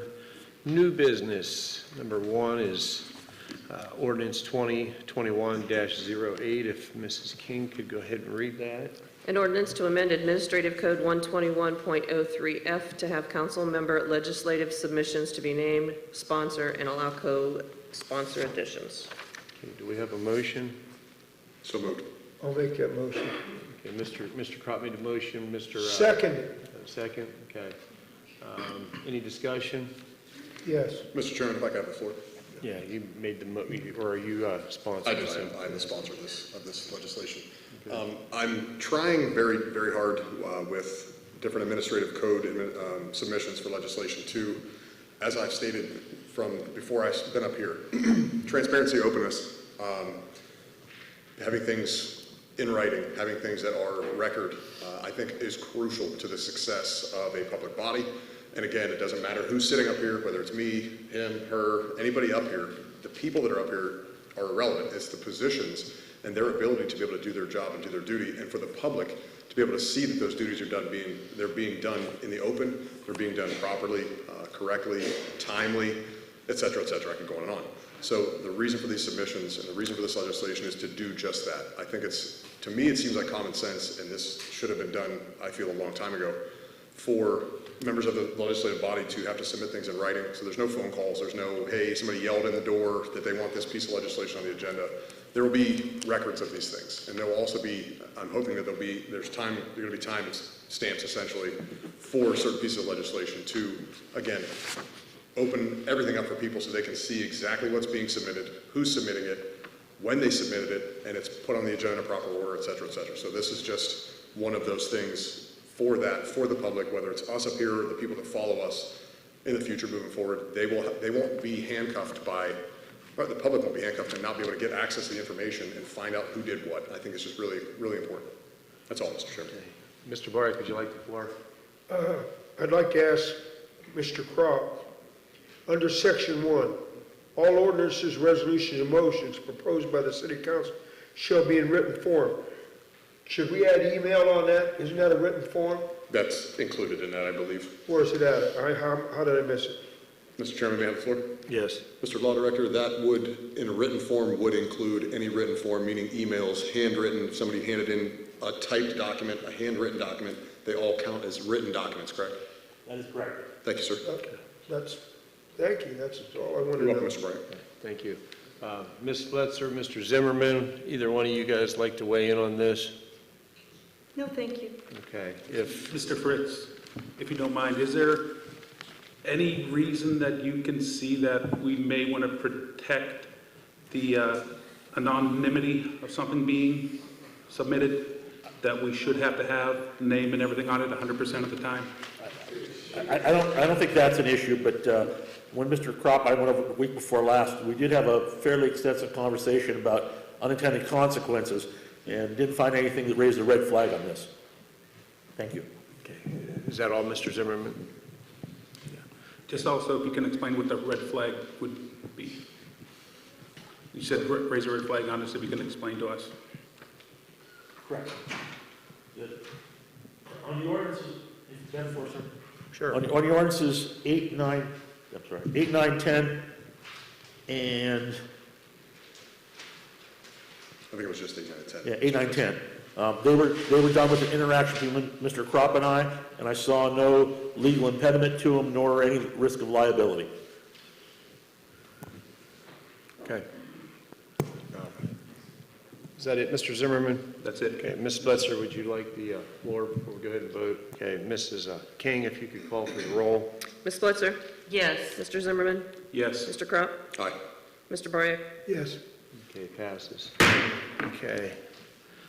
Ordinance 2021-09, if Mrs. King could read. An ordinance to amend Administrative Code 121.02 to have legislative submissions, time recorded and placed on agenda chronologically. Okay, do we have a motion? So moved. Second. Boriak. Okay, any discussion? Mr. Chairman, may I have the floor? Sure. I submitted this legislation as well, and basically everything that I just stated, this is one more piece to try and, again, be very open. We've had examples of legislation being submitted, I believe, in the past that, let's say this meeting concludes, we adjourn this meeting, and I go home and I have a piece of legislation I want to submit. I submit that legislation. It doesn't immediately get placed on the agenda, and then before the deadline on the following Wednesday, someone else submits a piece of legislation, and somehow it ends up above, earlier than mine chronologically. To me, again, it seems like a common sense move. First come, first serve, essentially. That's how I personally believe legislation should work. If I submit it first and there's a record of it, the timestamp, it's notated, and it should be placed on the agenda in that order. So if there's a piece of legislation that needs submitted and you want it to be submitted early, get it in early. That's pretty much what the purpose of this is. But again, for every piece of legislation to be not only written, but timestamped, so we know when it was submitted and we can put it on the agenda accordingly. That's all, Mr. Chairman. Thank you. Okay. Would anybody else want to address Mr. Boriak? I want to piggyback on Mr. Crop. There have been times when I've sat on this council floor and I tried to bring it up myself. It always seemed like sometimes, even as fast as you got it in there, I don't know what it was, I couldn't prove it, but your resolution would be moot because the other one would be up front. So I think this will take out all the pointing fingers and anything. It just simplifies it and makes it transparent. Anybody else? Okay, if Mrs. King could call for the roll. Mr. Zimmerman? Yes. Mr. Crop? Aye. Mr. Bariak? Yes. Ms. Spitzer? Yes. Okay, passes. All right, ordinance 2021-10, if Mrs. King could read. An ordinance to amend Administrative Code 121.01B to describe council chambers. Okay, do we have a motion? So moved. Do we have a second? Second. Okay, any discussion? Mr. Chairman, if I have the floor? Yes. I submitted this piece of legislation as well. The reason for the purpose of this is our council chambers. We've had instances over the last year and a half that were unexpected, and because of the fact that we don't have a designated place to be called council chambers, even though in our charter it says council has the right to choose any change to where council meeting is taking place, council has a majority vote to decide how and when that takes place. Unfortunately, with unexpected occurrences of pandemic, we shuffled all over the place. We went from here to the stadium to Zoom, and unfortunately, council didn't have the ability to dictate how that went. And I feel it's very necessary to, now that we have this building, this needs to be declared council chambers, and any move from any form of meetings has to be declared by, it has to be approved by council, whether that be a Zoom meeting, whether that be any kind of virtual meeting in the future, or any other type of medium that we don't even know about yet. Council has to have the right and the ability to decide that, and I don't think that should be in anybody else's hands. So to name and declare this room specifically as council chambers, I think is very important. That's all I have, Mr. Chairman. Thank you. Okay, anybody else? Yes, sir. I just don't think this is a necessary ordinance. Like Mr. Crop said, something comes up, we need to have a meeting somewhere else at the spur of the moment. Say something happens in here and we can't get all council together to say, we have to have a meeting somewhere else real quick. I mean, we just have to have the ability to be able to possibly respond to something that happens here in the building, to have it elsewhere on a short notice. So I would just like to see, I just don't think it's necessary, part of legislation. Thank you. Okay, thank you. Anybody else? Mr. Bariak, Ms. Spitzer? No? Mr. Chairman, if I have a second address? Sure. In reference to Mr. Zimmerman's point, I feel we already have protections in place for, in my opinion, for any of the instances that he may be referring to that we don't know about. That's why we have emergency meetings. We have the ability as a council to call emergency meetings. If we don't have enough members of council, we can't have a meeting anyway. So if those people aren't present or aren't available, then there can't be a quorum, there can't be a meeting, et cetera. There can't be business done. So I just really feel like it's very important for this building to be, this room in particular, to be declared council chambers, so that way council has the ability per charter to declare when and where meetings are held, no matter what form, no matter when that happens. And this won't take away the ability of council to decide if, in an instance of an emergency or whatnot, just like we have now, we'll have the ability to decide that at that moment. And I don't think it's proper or appropriate for any other entity or any other person or individuals to be able to decide that beyond council. Council's the elected body. We need to be able to decide when and where council meetings take place. So that's why I feel the need for this legislation. That's all I have, Mr. Chairman. Thank you. Thank you. Ms. Spitzer, Mr. Bariak, did you have anything before we call for the roll? Mrs. King, if you could call for the roll. Mr. Crop? Aye, sorry. Mr. Bariak? Yes. Ms. Spitzer? Yes. Mr. Zimmerman? No. Okay, motion passes. Okay, number 4. Ordinance 2021-11, if Mrs. King could read. An ordinance to amend Administrative Code 121.02 to have no current and/or former elected/appointed legislative officials hired for a period of at least 2 years from the time the official left office. Okay, do we have a motion? I'll make that motion. Mr. Bariak, do we have a second? Second. Mr. Crop, any discussion? Mr. Chairman, if I may have the floor? Sure. I submitted this legislation, and I'd like, if it's possible, I'd like to address Mr. Fritz. I believe when we discussed the submission of this, I believe the language, and I don't know if this got lost somehow in the shuffle, I had henceforth in there. So meaning no, this was not going to be retroactive in any situation. Does that need to be declared, Mr. Fritz? It does not. It does not. Okay, so is that understood then? Correct. Legislation can only be retroactive if it specifically specifies as being retroactive, and some of them may not be actually legal, but okay. You don't have to worry about any retroactivity on this matter. Okay, thank you, sir. Thank you. That's all I have, Mr. Chairman. Thank you. Okay, any other discussion? Mr. Bariak, you have the floor. I'm not sure right now because I don't have the charter in front of me, but we have a conflict of interest. Whereas no elected official during the time that they serve can benefit one dime off this village in either promotions or monetarily wise, or you are in direct violation of our charter. This just extends it. I support it. Thank you. Okay, anybody else? Yes, sir. Mr. Zimmerman, you have the floor. I just want to say that we already have ethics laws in place. The state has guidelines in place. Why do we have to be more, firm, more strongly worded than what the state recommends already? Thank you. Okay. Mr. Chairman, may I have the floor for a second address? Let me make sure that Ms. Spletzer, did you want to? I'm good. Okay, go ahead, Mr. Crop. Thank you, Mr. Chairman. Let me clarify this as well. The reason that I put this on there, the reason I feel this is important is because when you have elected officials, whether they're appointed, elected, whatever term that they serve or the time that they're here, there's a lot of things that happen. There's a lot of moving parts. There's a lot of discussions and engagements and conversations and meetings that could potentially lead to an untold number of things. I think ethically, morally, in my opinion, that any individual who's elected or appointed that holds a public office shouldn't have an interest in any kind of being hired by or employed by the village if they just were an elected or appointed official.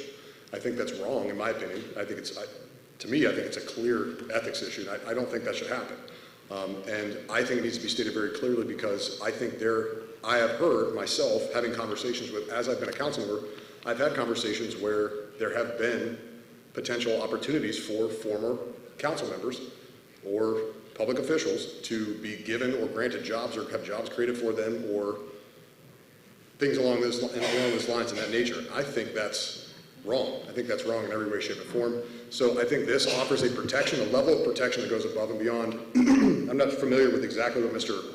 Zimmerman was referring to, but if you read the actual language in this ordinance, it says, unless approved by a 2/3 majority vote of council. So the idea is to design this piece of legislation to not completely limit or handcuff the village if a certain particular use case comes up. And I discussed this with Mr. Fritz at length to determine, and actually he kind of enlightened me to the fact I initially had this written without that part about the 2/3 and just for 2 years.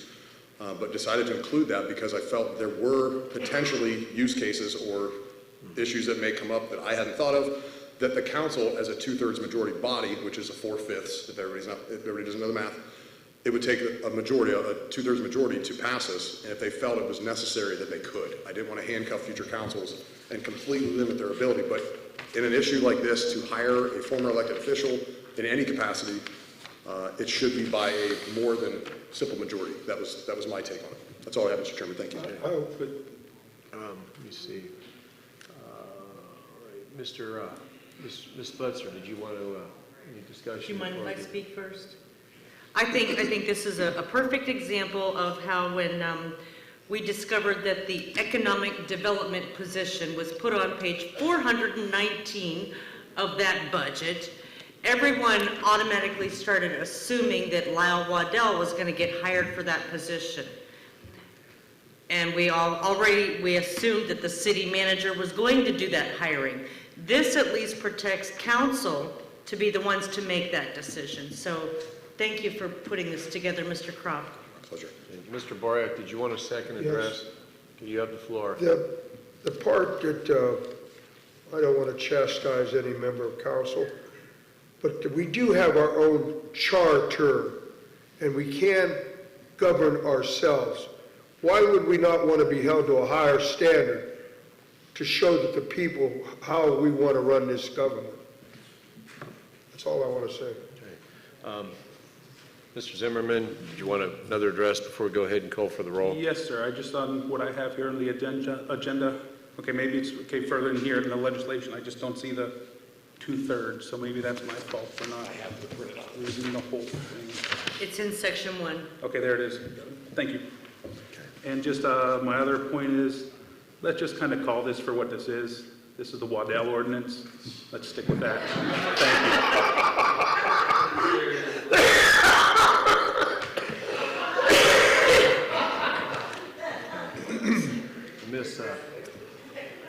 Ms. King, if you could call for the roll. Mr. Bariak? Yes. Ms. Spletzer? Yes. Mr. Zimmerman? No. Mr. Crop? Aye. Passes. Okay. Number 5, ordinance 2021-12, and whenever you're ready, Mrs. King. An ordinance to amend Administrative Code 121.02 to include no current and/or former elected/appointed legislative official shall be permitted to do business with the village for at least 2 calendar years from the time the official has left office. Okay, do we have a motion? So moved. Second. Okay. Any discussion? Mr. Chairman, if we may have the floor, please. Yes. First, Mrs. King, I just noticed when you read that, it didn't read in the unless approved by a 2/3 majority council. Is that, or you just read the title? Is that you Just read the title, it's by in section 1 again. Thank you, I apologize, my fault. This piece of legislation is very similar to the previous piece of legislation, just with the change of doing business. So again, from an ethics standpoint, in my opinion, I know that there are ethics rules and ethic laws, but this, I believe, should be up to council if they decide that any member of the elected public body should be able to do business with. And again, this to me is an ethics situation or a morality situation. And because the ability of council members to, if they so choose, behind the scenes, manipulate or massage situations or relationships could better their own positions potentially in future business or along those lines, I like to eliminate that altogether. I don't think anybody that's an elected official or public official who's worked up here as somebody who represents the public should be able in any way, shape, or form to do any business with the village unless a 2/3 majority, again, more than just a simple majority, approves it, because there may be down the road a significant use case or something that we haven't thought of. I didn't want to handcuff council again in the future, council members, but I do want to build in protections that go over and above simple ethics violations or ethics laws. And I think this, again, is very, very important moving forward for the overall health of the community and the openness and transparency and to try to regain and rebuild the trust of the community, which is something that I personally have been trying to work on. So that's part of what this legislation is just trying to be open and honest, transparent, and to regain and rebuild the trust of the community. That's all I have, Mr. Chairman. Thank you. Anybody else? Mr. Boriak? This will take out, there's been times, and I understand this ordinance doesn't deal with this, but there's been times when, during the pandemic, when there's been emergencies and we purchased stuff off of our own council people. At least this will not let them do any business out after they're out of here unless we approve it by 2/3 majority. Anyone else? Ms. Yes, Spletzer, sir. Mr. Zimmerman? Yes, sir. Again, my objection is kind of the same as the first one. We have very good business owners, local business owners that do business with the city. This is going to be curtailing some people that own a business to run for council. This may stand in a way, this may take people's rights away from them, that they have a right to run for council, but because they happen to own a business that does business with the city, they can't do this. Again, if you have a contract with somebody beforehand, before they're on council, do they have to stop doing business immediately then for 2 years? And again, let's just call this for what it is. Let's call this the Alberini ordinance. Thank you. All right, keep it down. I believe that if there was a reasonable request, you could probably go in and do the 2/3 and vote it in, or something like that. That's where that provision is, but. Mr. Chairman, may I have the floor? Sure. For second address, unless anybody else wants first address. Ms. I'm good. Spletzer.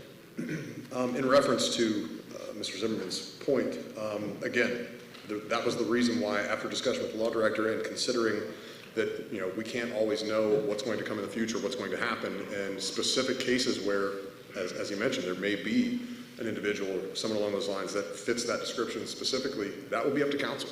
I think that should be in council's hands, and that's exactly why that provision is put in there after the fact. When I originally wrote this legislation, there was no unless approved. That was added after the fact, just like the previous piece of legislation, because as one person, we don't always know what every possible outcome may be, so you leave it out. But it's not a simple out. This is something that has to be really important. A 2/3 majority vote is something that a 2/3 majority, 4/5 majority is going to have to approve of. They still can, and it would take something really important or something, in my opinion, that would cause people to vote a 2/3 majority.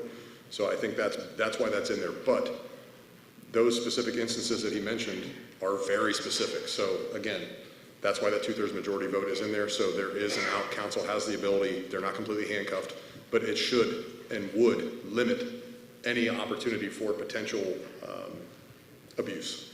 Thank you, Mr. Chairman, that's all I have. Mr. Clark? Mr. Marek, did you want the floor? Yes.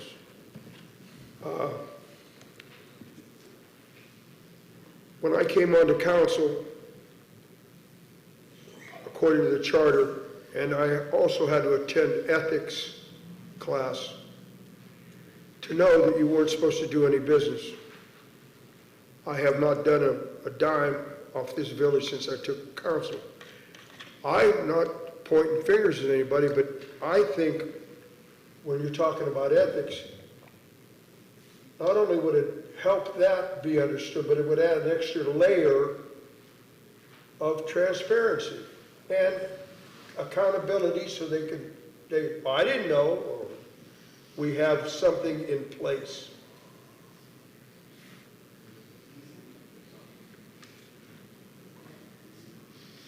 Okay, anybody else before we call for the roll? Mrs. King, if you could call for the roll. Ms. Spletzer? Yes. Mr. Zimmerman? No. Mr. Krupp? Aye. Mr. Bariak? Yes. Okay, motion passes. Number 6, Resolution 24-2021, if Mrs. King could read it. Resolution accepting the amount and rates as determined by the Budget Commission and authorizing the necessary tax levies and certifying them to the county auditor. Okay, do we have a I'd motion? like to be the first to speak. I didn't get an Exhibit A. Did anybody get an Exhibit A?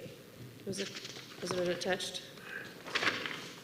Section 2 says there should be an Exhibit A, and it says the second day of July. So I don't have an Exhibit A.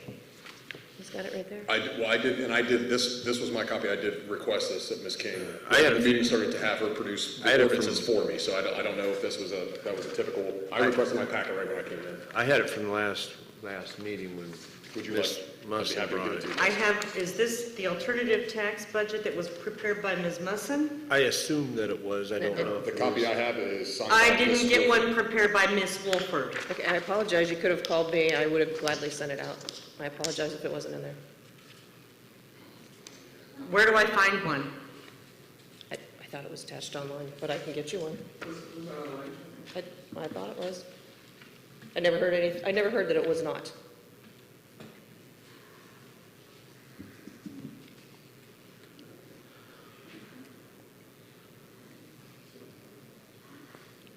I don't know if it was online or not. I thought it was the same one as Hannah had. You have a Wolford version of it, Mr. Kropp? May I see it? I do, yes, of course. And I did pull up there's a 43 pages. I don't know what it was. I pulled up everything that we got in the email, but I didn't go looking on the city webpage for anything. I just stuck to what I got in email. Gotcha.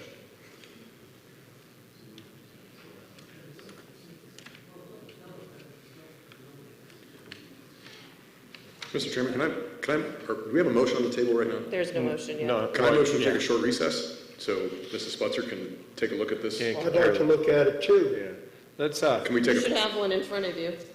yes. can we take The a 10-minute revised recess? one? Yes, Oh, you if got somebody, one. if somebody wants to make a motion to take a couple-minute recess so we Oh, I can see. compare the two, Why didn't I get any of this stuff? well, let's make a motion to So moved. take 5 minutes. Do we have a second? Second, Okay, roll. Mr. Zimmerman? Yes. Mr. Kropp? Aye. Ms. Bariak? yes. Ms. Spletzer? Yes. Okay, let's take a short recess. I didn't Yeah, get it on the I looked email. at it, I thought it was the It's same. right here. Yeah. I got it tonight when I sat down.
second. If Mrs. King could call for the roll. Mr. Crop? Aye. Mr. Bariak? Yes. Ms. Spitzer? Yes. Mr. Zimmerman? Yes. Okay, back into regular meeting rules. Resolution 24-2021, if Mrs. King could read that. A resolution accepting the amounts and rates as determined by the Budget Commission and authorizing the necessary tax levies and certifying them to the county auditor. Do we have a motion? So moved. Do we have a second?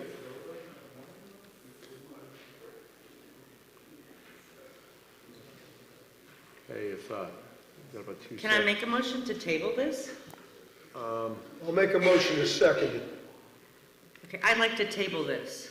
Well, wait till we make a motion that's on the Okay. floor. Does it have to be on the table or on the floor before we can make the motion to table it, Mr. Yes. Law Director?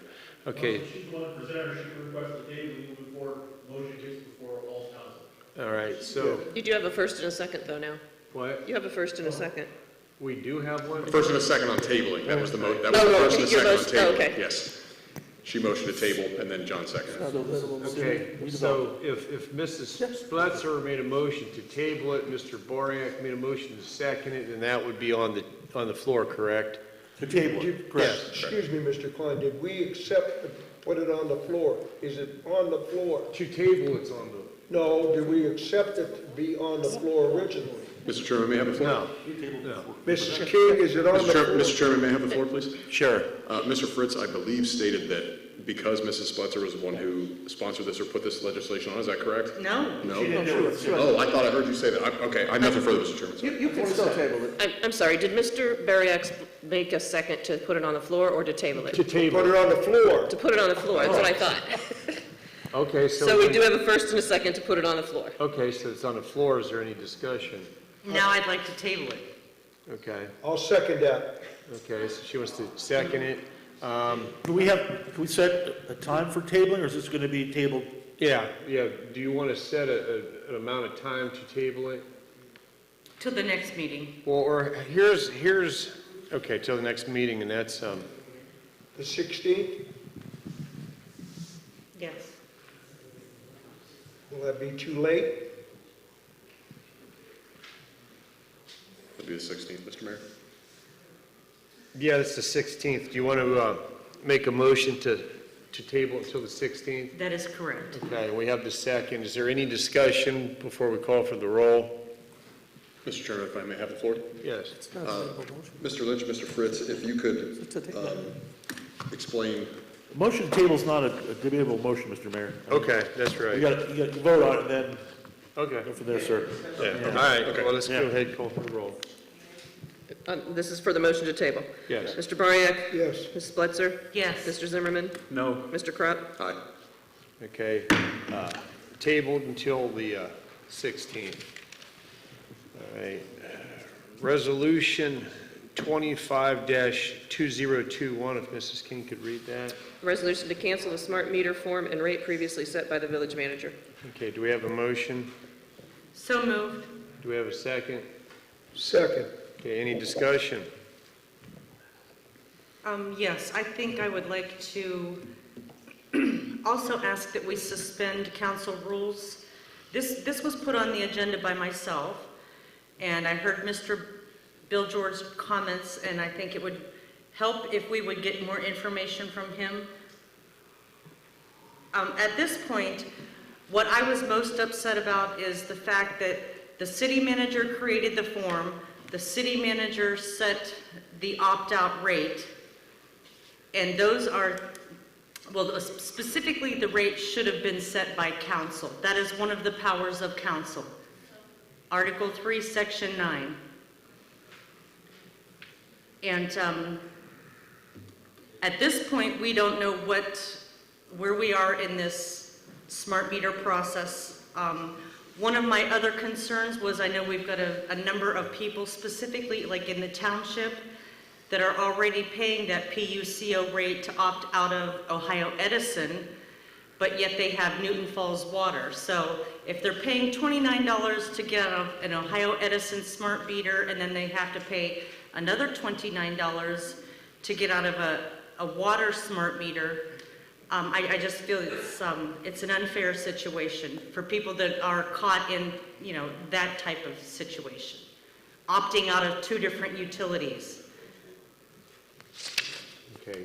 Do you want to make a motion to waive council rules to have Mr. George weigh in and give us some more information, or do we want to, is there anybody else that wants to have an address on this first? Is it imperative that we pass this tonight, or can we table this until the 16th? Can I ask that? It's not imperative. I can't hear you. Not imperative. Where are we on deploying the meters? Mr. Chairman, may I have a floor? Okay, hold on for 1 minute. Well, Mr. Boryak actually still has the first on this. Are we going to, what motion are we going with right now? To suspend the rules? No, not right now, we're just in discussing. discussion? Yes. The question I asked was, can we table this to the city manager, the law director, to the 16th? It is imperative we pass this tonight. Yes. Response. Thank you, Mr. Chairman. It is not imperative. The 16th won't be too late. Bill and I have been in regular contact. In fact, I've been having training. That's one of the reasons we couldn't use the Red Room last week. And Bill, just nod your head. The target deployment month is beginning November is what I'm thinking. What are you saying? August? Well, but that's for the initial deployment, but the on switch doesn't come till much later. I don't think they're active right away. See what I'm getting at? Yeah. Ms. Spletzer, I'm trying to get at is the deployment may be happening, but it happens in a series of things, and we don't hit the go switch in terms of those opt-out fees until a little bit later. So if you did want to table it, I wouldn't table it significantly. Nothing wrong with August 16th, but I wouldn't do that for a long period of time. Okay. I might have not needed to ask this to be tabled and to ask for that, but about 3 weeks ago, sir, you put out an email that said we weren't allowed to talk to any of these supervisors anymore. I couldn't call them and find out, or I might have had some more information on this. Did you not put out an email where we were not allowed to talk to the supervisors? I haven't. Yeah, that was, I believe. Well, then how was I supposed to find out anything? Well, the email quoted the charter and invited you to communicate with me. Mr. Chairman, Mr. Croft, you have the floor. I'd like to make a motion to suspend council rules and invite Mr. George up to speak on this and answer questions so we can have a better understanding, since he is the consummate professional, I think, in this field, and I think people trust him. So I'd like to make a motion to suspend the rules. Well, before you do that, just let me see if Mrs. Spletzer and Mr. Zimmerman have one address, and then we'll go ahead and do that. Do you guys have anything? Yes, sir. Well, unfortunately, we live in a world where everything has fees. Credit cards charge you for billing statements, if you wanted a big billing statement. Cell phones charge you for more statements. Everything has fees attached. This isn't just a service. Everyone has smartphones. We have smart refrigerators, smart washers, and dryers. Everything is being updated in our houses. These meters are coming whether we like it or not, unfortunately. Fortunately or unfortunately, these are going to be providing a better service to help us understand our electric usage, how we can save more money, and if these are rolled out to a vast majority of the community and one person here, one person there does not want the meter, people still have to come out and read that meter. That's why the fee is in place, because someone has to come out and physically read the meter. Not just walking down your street where you're walking to house to house to house, but you got to pick and choose. That comes at a price, unfortunately. Toll booths. Pennsylvania, I don't think, has one toll booth worker in the entire state for their toll booths on the turnpike. Think about all that stuff that's coming down the line. We might not be too far behind here in Ohio. Everything is becoming more and more automated, whether we like it or not. Thank you. Okay, did you want to address Ms. Spletzer before we go ahead and waive the rules? Okay, somebody want to make a motion to waive the rules, regular meeting rules? So moved. We have a second. Second. Okay, roll call. Ms. Swetzer? Yes. Mr. Zimmerman? Yes. Mr. Crop? Yes. Mr. Bariak? Yes. Okay, regular rules of council waived. If Mr. George, if you don't mind coming forward and give a little bit of info here.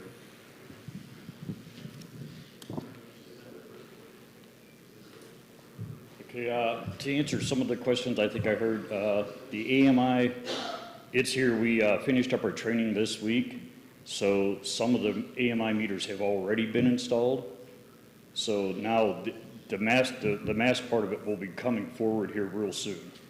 They're looking probably the middle of this month, or middle of August now, is when it'll actually start. The flyers, all the postcards and everything are all ready to go out, so you'll be seeing those coming real soon. So the opt-out fee, like I said, you know, is the PUCO was $29. I understand that we live in an older community and a lot of people can't afford it. You may adjust that. That's up to you guys. I just think we need to keep that in place because, you know, I got all the water department stuff in my building now for the AMI. Half the electric's there now. So, I mean, all the meters are here. So I don't know what other questions you have. Bill, the question I have is this. I'm upset that council was circumvented on this. Not that maybe $2 or $3 or $4, yes, for an older citizen. We did not have the chance to weigh on this as a council. And it was jammed down, and Mr. Lynch admitted it tonight. He just took the Ohio Edison rate. We could have negotiated our own rate. Maybe if it had been $2 or $3 lower. That's all I'm saying. And I agree with Mrs. Spletzer. I understand. I think some of the processes from the outside looking in, I think sometimes things get pushed too fast. I think if it's explained a lot better, you know, maybe, you know, more town halls or whatever you want to call them would happen. I think it'd be a lot easier. Sometimes I think things move too fast.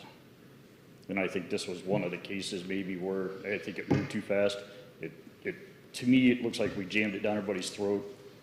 So I get that. Let's keep it down. Bill, if I may, it's in reference to what we're talking about, the resolution itself, it's as far as canceling the smart meters. If we were, you know, let's say hypothetically we table this or try to come up with potentially a different rate or something along those lines, how would that negatively impact you beyond just the fact that we've already invested the money in the equipment and you guys have it sitting there waiting, so you're ready to install it, et cetera? How does that impact you other than just time frame, like you guys not being able to just roll this out? Is there there's no deadlines or anything like that? You guys are just ready to do it? Well, yeah, it's ready to move. The deadline was set so before we started rolling this out, we knew where not to put the AMI meters. So, you know, because the water department has to get into everybody's houses to do the water. You know, electric's different because we're mostly on the outside. It's just a timeline on that. Now, other than that, I mean, I can speak. You know, our meters did need replaced. I've talked with water. Their meters did or didn't need replaced? They did need replaced. A lot of our meters on the electric side are about 25 years old. What percentage between, let's say, with your professional experience, let's just speak on electric right now, of all the electric meters in the village, in your opinion, just off the top of your head, what percentage were decrepit or needed replaced? I would guess you're probably talking 80%. Okay, and what about, I mean, I know water's not necessarily your... Yeah, I couldn't tell you on the water side. Okay, I know their timeline too, where they need to be replaced too, so, you know, I don't know their particulars on their side. So. And in your opinion, these 80% of the meters and stuff was there some kind of a risk or a danger, or what would be the reason, what would be your best explanation for when you say they need replaced, what would you think? Well, when they need replaced, the older meters, they would tend to slow down, you know, and it's good for the citizens that they slow down, obviously, because now they're paying less. But on a business side of it, you need them to read accurate. So that's the reason, you know, some of our meters we're finding are dated at 65 on them. So they're way out, you know. So we pulled some recently that people have had power and they're not even reading at all. Oh, wow. So you're going to see people's going to see bills go up because now they're reading accurate compared to the old meters. Now, some of our newer meters, before we started with this AMI, we've noticed that the electronic ones actually are speeding up. So that's why when people call in, we test them because, you know, there is that chance they could be going high. Okay, thank you.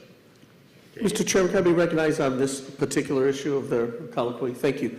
Mr. Kropp, when we had the original AMI presentation back at 19 North Canal, our volume of product losses, which is in the case of decrepitness, were significantly higher in water than they are even electric. Now, Bill's got an 80% estimate as to what would need to be replaced, but in water, our volume losses are much more significant. So I think the 80% number is low as a result of that. And there were charts and things presented at that time. And also, we answered questions about that during the town hall meeting we had about the AMI meters. So anyways, that's I want to respond to that. Thanks. I would like to be heard again. I'm sorry, may I have the floor again? Another situation that comes to my mind is I have East River Gardens in Ward 3. A lot of those are 2-section units, but there are many that have been combined into one unit. They still get 2 water bills and they still get 2 utility bills because they have side A and side B. So are those people going to be expected to pay an opt-out for side A and an opt-out for side B, even though they've made it one big happy home? My personal opinion is I would think they would have to pay double. It's up to the homeowners at them duplexes, so to say, to combine them into one. Then they would eliminate the other charges. So that would be to their benefit to do that, either way. To combine and make To it combine them into one, and they would utility. only have one utility bill, which would only be one service charge, and then they opt out, then it would be only one opt out. Okay, anybody else? Bill, whether we tighten up all the electric meters and whether we tighten up all the water, especially the water, there's not going to be any way that we're ever going to stop losing water, is there? Like, say somebody leaves a kid's swimming pool on in the backyard, you know, and it goes, and then they don't know, well, we forgive them, you know what I mean, the water, but the sewer, we're always going to lose something somewhere, somehow, aren't we? I can't speak a lot on the water side because I don't deal with it, but I think on that case with the smart meters now, you'll be able to look online at your usage and you'd be able to know when your usage jumps like that. So you would know you have water running somewhere. Just, that's my opinion on the water side. I don't, Yeah. That's not my expertise, so. So that would help out there. Mr. Chairman, can I be recognized on that question? Yes. Thank you. Councilman Bariak, one of the elements related to what Bill was alluding to is the fact that on the water side, you can have a running toilet or dripping sink and not really have that great awareness of it, especially if it's a secondary bathroom they're not using on a regular basis.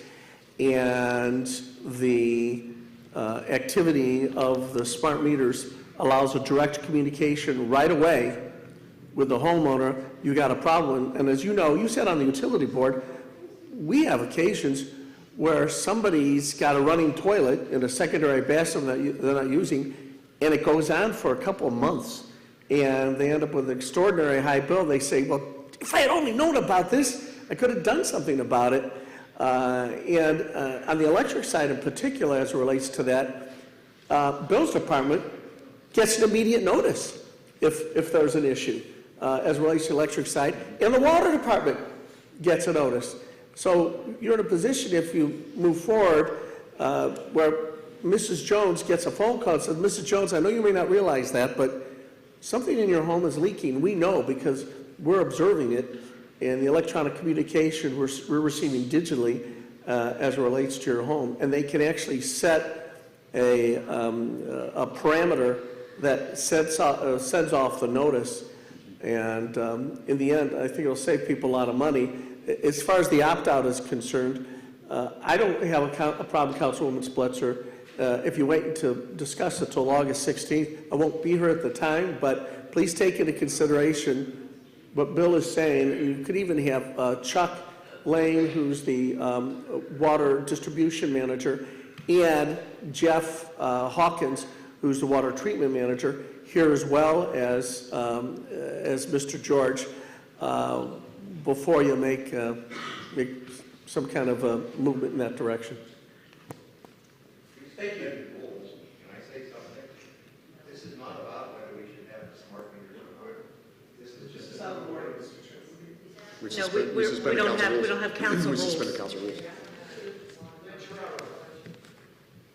Okay, do you guys have anything else before we go back into council rules? Okay, do we have a motion to go back into regular council rules? So moved. Do we have a second? Second. Okay, roll call. Ms. Splitzer? Yes. Mr. Zimmerman? Yes. Mr. Crop? Aye. Ms. Bariak? Okay, back into regular council rules. I'd like to make a motion to table this till August 16th also, please. Okay, do we have a second? Second. Okay, roll call. Mr. Crop? Aye. Mr. Bariak? Yes. Ms. Splitzer? Yes. Mr. Zimmerman? No. Okay, it's tabled until the 16th.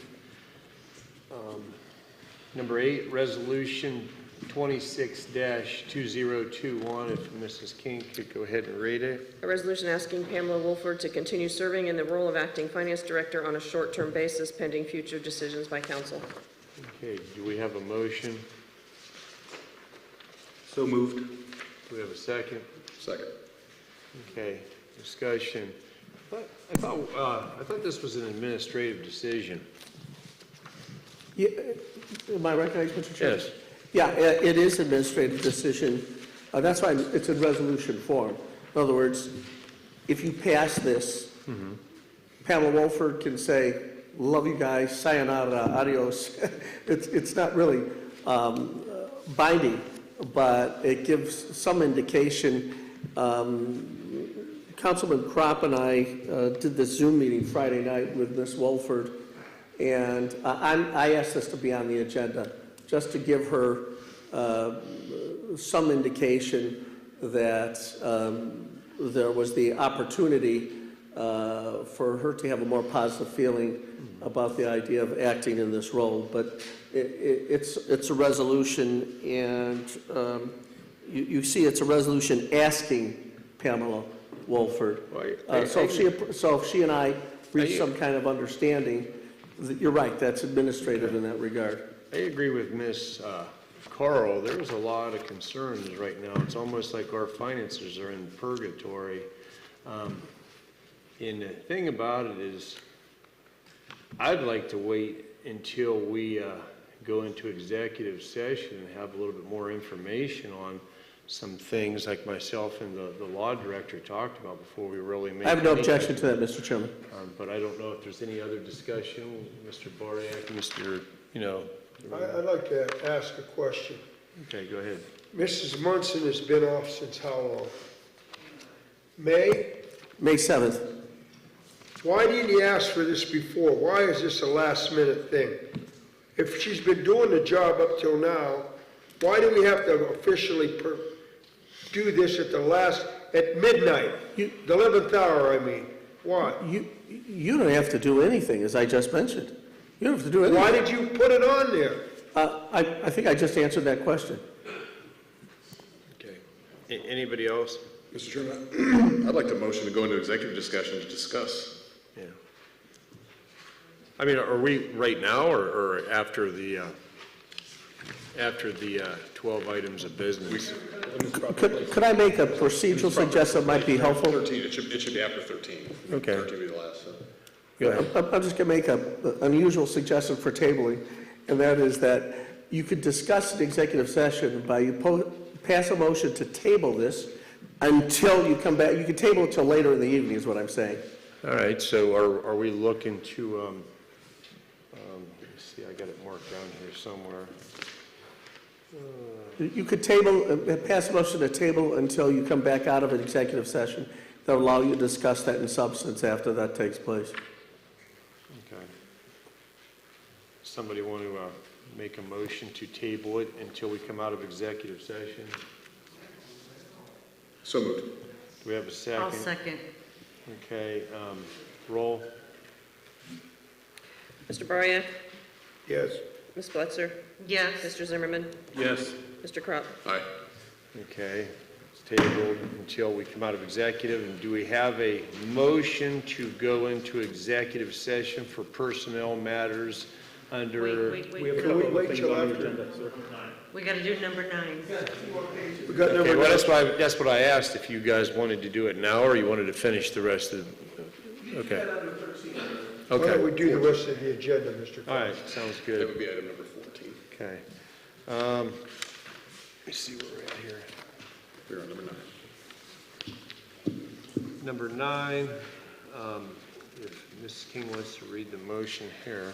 A motion to create a city council ad hoc committee consisting of Councilman Crop and another council person to work with administration to provide access to city municipal building for workspace and business services. Okay, do we have a motion? So moved. I'll second it. Okay, any discussion? Wouldn't this just kind of automatically fall under our Finance, Audit, and Administration Committee?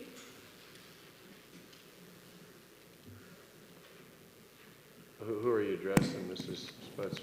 I guess I'm asking the law director. Mr. Crop and I are already on the Finance, Audit, and Administration Committee. Why do we need another ad hoc? Why can't we cover it? Your question directed to me was, I don't know. He indicated that he would like to put this committee together to coordinate with the administration, and there's nothing legally wrong about setting up this committee, so I'll put it in the form that would allow this to happen. Mr. Chairman, if I can be recognized? Yes. In reference to Mrs. Spencer's question, I put this motion on because we need to discuss details about access as far as council members being able to access the building, being able to do work, and those kind of things. But because there are so many moving parts, we have sunshine laws and things we need to consider, security access, those kind of things, all these different things need to be discussed. I wanted to put this together to discuss that specifically, and I don't know that, I didn't consider that it would fall under the Finance Administration or Audit Committee, so I wanted to create a separate ad hoc committee just to specifically discuss council's access to the village hall and being able to do village work and kind of work those things out over the course of how long it would take to kind of figure out those, iron out those details. That's all I have, Mr. Chairman. All right, anybody else? Mr. Baryak, Mr. Zimmerman? Mr. Crop, what exactly do we really have to figure out? Could you tell me some of the specifics? Mr. Chairman, can I have the floor? Yes. The specifics would be times, locations, when, what office space is going to be allocated to potential, use by council members, maybe setting up a schedule so we're not interacting or crossing paths, or just kind of working that out and making it, just discussing those things. That's the best example I can give of specifics, and that's kind of why instead of making a motion or actually, trying to put together the actual language, I figured it would make more sense to kind of go through this in detail, come up with that list, and then form, sit down with Mr. Fritz, the law director, and then form a proper motion or form a proper ordinance to allow those things that we discuss in committee. Right. One of the main problems I have, I've been on council 5.5 years, even when we were up at 19 North Canal. As long as I went through the safety check, I was allowed to go up and see the city manager and see the clerk or the law director if he was there and get my business done. To being kept out of the building didn't start until Mr. Lynch didn't want anybody in the building. For what reason, I still don't know yet, because I don't know. I really don't know, but if that's something that needs to be discussed in an ad hoc committee, let's get it together. I just know Mr. Lynch will be gone. Who's going to keep me out of the building then? Mr. Chairman, can I be recognized for a second address? All right, let's keep it down. Yes, go ahead, Mr. Crop. As far as details, I understand, I completely agree with you. The concern is, unfortunately, we don't have anything in language that I'm aware of that authorizes us to come in, and that's where that issue came up, because we don't have anything specific to disallow an individual, whoever that individual may be, from doing exactly what happened. So this, again, this is similar to the other legislation, trying to create and fill these holes that we have in either our charter, our administrative code, or legislative code to allow for these things, because it's not spelled out anywhere that I can find, and I looked, I couldn't find it anywhere. So to create an access point, to create that language or create that ordinance, I think is really important, and to put this committee together to discuss all those things and come up with those details, so we have it all set in stone moving forward for us and every other council member, that's going to come up here and take our seats after we're gone. So they don't ever have to worry about, no matter who sits in that position, the head administrator can't stop you from doing your duties or, come up with some reason to keep you from being able to do your duties. Mr. Crop, how long do you think it's going to take this ad hoc committee to formulate something to bring back to council? In all honesty, it shouldn't take too awful long if we sit down and hammer it out. I really think we should, if we have enough good heads in the room to kind of discuss this and hammer out the details, I don't see why it should take more than, a couple weeks. We should, by the next meeting, we should be able to come up with something to submit to Mr. Fritz. Tomorrow. Can we work this out tomorrow? Okay. Any other discussion? Mr. Zimmerman, Ms. Blitzer? Am I invited to that meeting tomorrow? Tomorrow you have a Economic Development Committee. Yeah, Mr. Kraus, willing to stick around after, I know you got you got something going tomorrow, as I recall. Well, this is it, Mr. Chairman, if I have the floor. In reference to the ad hoc committee, the economic development meeting they're two totally separate different things. This is just myself and another council person. So if you'd like to volunteer to be on this committee, you're more than welcome. This is just, I want to be on this committee with whoever else might want to be on this committee. And we can, we have the ability to pick and choose if we want to have. Councilwoman, if there's any time this week that's flexible for both of you, I'd be delighted. I'll work on it with you. Thank you, Ms. Thank you. Okay, so what do we need? Mr. Zimmerman, do you want to weigh in here before we make a motion or whatever we're going to do here for No, action? sir. What's that? No, go ahead. Ready for a vote. Thank you, Mr. Mayor. Have we amended to add the second party yet? No, we have not. Ms. Sputzer, would you like to? I'd like to amend it to add B. Okay. Is that sufficient, Mr. Fritz? No, we have to vote on it and amend it, and then, well, I'm sorry, hold on.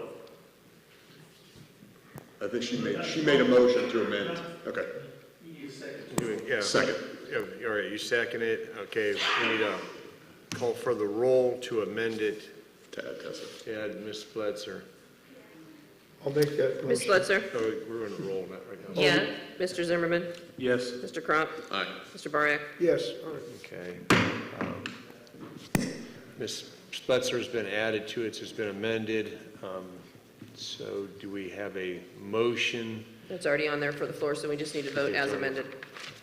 What's that? We just need to vote it as amended again. Now we need to vote as amended. It's already on the floor. Okay. All right, Mrs. Kay wants to call for the roll. Mr. Zimmerman? Yes. Mr. Crop? Aye. Mr. Bariak? Yes. Ms. Blitzer? Yes. It passes. Okay, number 10. A motion to orally sanction Councilwoman Sandra Braymeyer as per 121.03H of the City Administrative Code for failing to attend City Council meeting on July 6, 2021. Do we have a motion? So moved. Do we have a second? Okay, motion fails due to no second. Okay, number 11. Motion to advertise and authorize the city clerk to accept resumes/applications for the Ward 4 City Council seat upon certification of election results from the Trumbull County Board of Elections until midnight. That should be Friday. If I, Go ahead. Mr. Mayor, if I may. Right now, as far as I know, the board's not meeting until the 12th, and we have to have a certification election for the seat to actually be vacant. So you'd be taking in applications for a seat that may not be vacant. I understand that, but I mean, why not go and take, what do you mean it wouldn't be vacant? It won't be vacant so long as Well, why not have the person lined up? That's all I'm saying, take the applications, then we'd have to interview and things like that. All I'm saying, Mr. Mayor, is by doing that, I understand practically what you're saying. Yeah. It makes practical sense. But unfortunately, legally, what happens is you're saying that you already know the certification. And if something were to happen to be challenged, the judge would do something, then we have some potential liability for doing something with her seat in the meantime. So I'm just suggesting set it for, a day or 2 or 5. That's why I'd like to change it to a blank from time of certification, like within 5 days of the certification or something like that. X number of days afterwards. Okay. All right, well, Well, either way, we can start taking the applications now, correct? The answer is practically you can, and you know, I'm 99.99% sure that this will not be an issue. But it could be, and all I'm asking you is say, they're gonna probably certify on the 12th, you can take applications from the 12th to the 15th, and you're ready to go. What, can I ask, kind of the floor? Yes. Mr. Fritz, what harm is it to take the application? Should something arise, we just get rid of the applications? Can I change the question? Some people keep applications on file for 2 years. That's fine. Would you like an application for your seat, sir, taken? You might have an issue with that and file a lawsuit. So I'm telling you, even though the seat's not vacant, we don't have the authority to fill a seat that's not vacant yet. I'm not trying to be funny. I understand. I'm being the lawyer. Same thing with Mr. Zimmer.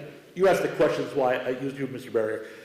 If you're asking for applications for a seat that's not vacant yet, you might create some liability. Okay. Well, what's the actual date that it should be certified? The 12th. My guess is 12th. Thursday, the 12th. That's what I thought. Okay, just making sure there. All right. All right, so I sponsored the legislation there, so I'll just ask for you to just pull it off the agenda then. Okay. Why can't we change the date from the 12th to You the, can do it right now and change the date from the 12th to the 15th or 12th to the a week. 12th to the whatever. 18th? I Give it understand. 6 days? Or All right, hold on a second. what, let me see a calendar. Here. The 12th is a Thursday. Yeah, take it from like the 12th to the 20th. Well, why don't we make it the 12th to the 19th? Just because it's a Friday, and it's just for simplicity Oh, all for right. the people applying for. Mr. Mayor, can someone fill in this blank by saying from the time of Yeah. the... Do we have a motion to I want to amend make a this? motion to amend it. Yes. It's, From the, technically, it's not on the floor yet. Huh? I don't believe we made a motion. Yeah, he to pulled put it, on I the mean, floor but he I think somebody seconded it. yet. No. No. All right, so we need the original motion seconded, correct? We don't have it, no, we didn't do anything. We started the discussion without any motion. So if Okay. I read this to say, a motion to advertise and authorize the city clerk to accept resumes and applications for the Ward 4 City Council seat upon certification of election results from the Trumbull County Board of Elections until August 20th, that covers it, right? So as soon as they're certified, I can put the notification out. Yes. But it hasn't been put on the floor yet. I just read it so they could put it on the floor. Okay. So if somebody motions that until August 20th, then we're good. I'd like to make that motion. Okay. Then I'll second. All right, and that's covering the amended As dates. soon or as the it's dates that are on it. certified, I'll put the notice Okay. out and we'll run it All through right, the so we have fall. a first and we have a second. Is there any discussion on this before we go and call? That's for the amendment. Yes. Yes. They can apply till Technically, it's August not 20th. amended. Mr. Chairman, if I may have the floor. Yes. Quick question, one question, Mr. Fritz, in reference to, just so I have, just for my own personal knowledge, what are the liabilities, as you mentioned, someone could file, if we took applications, even though the seat was still held with a pending board certification of a recall, there's still a liability issue, there's still the city can face a lawsuit if we just take applications for a seat that someone still holds? I just want to clarify for my own. You'll be surprised how fast I'll ask for a special meeting. Okay, thank you, Mr. Fritz. Nothing further, Mr. Chairman? Okay.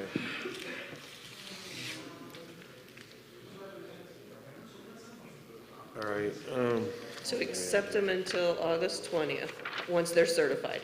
yeah. I just read it that way. Yes. That was what was motioned and put on the floor. What is it? It reads just the way it is here until August 20th. Until August 20th. It reads the same as it is until roughly the 12th to the 20th, that Right. time frame, Right. okay? Then after the 20th, we'll go ahead and set a meeting or whatever, interview and such. Mrs. King, are you putting the 12th in there, No, just the 20th, just the 20th? correct. We're assuming the certification comes on the 12th. All right, let's go ahead and move to number 12. Wait, I got a call roll on that one. I thought we called a roll on it, no? Mr. Crop? Aye. Mr. Bariak? Yes. Ms. Spitzer? Yes. Mr. Zimmerman? Yes. Okay, motion passes. All right, number 12. Number 12, a motion to appoint Laura Nyheisel to the Park and Recreation Commission upon commission for the unexpired term commencing immediately and ending December 31st, 2021. I'll make a motion. Second. Okay, any discussion? Yes. I didn't even know this was open. So if I didn't know, the bulk of the community didn't know. We just talked this whole meeting about forcing things down people's throats, not giving people time to decide, and transparency. In the view of transparency, in the view of not forcing things down people's throats, I'd like to see this a week and a half to give people time to put in an application for this position. Mr. Chairman, if I can be recognized? Yes. Mrs. King, was this ever advertised? Originally, prior to the appointment of Ms. Klein and Mr. Resco. Okay. Thank you. Nothing further, Mr. Chairman. Okay, anybody else? Ms. Spletzer? I can just let Mr. Zimmerman know. The reason there is a vacancy is that one of the people that did just get recently put onto the committee, unfortunately, or I don't know how to say it, took a job that is an afternoon turn job, so would not be able to attend any of the meetings. So it was just, it's a conflict of work and being able to make meetings. Sure, but I mean, I still think everyone has the right to apply to that position again. I believe that she emailed her resignation to everybody on council, I think. I'm not sure. No, I never received one. Okay. But either way, if there's no more, is there any more discussion? Or, okay. Mrs. King, if you want to go ahead and call for the roll. Mr. Boriak? Yes. Ms. Spletzer? Yes. Mr. Zimmerman? No. Mr. Crop? Aye. Is that a yeah? Aye, yeah. Pass. Passes. We do have a number 13. Yeah. Number 13, and I don't know how the wording is for it. Should we get a second opinion? That's what I wrote. Yeah. If we have a motion to get a second opinion on Mr. Fritz's legal opinion on the referendum, I believe is probably pretty close. Do we have a motion? I'll make that motion. Okay. I'll second. Okay. Any discussion? Yes. Mr. Boriak, you have the floor. I don't know if they're going to let us pass it tonight, but I've been told if three council people want a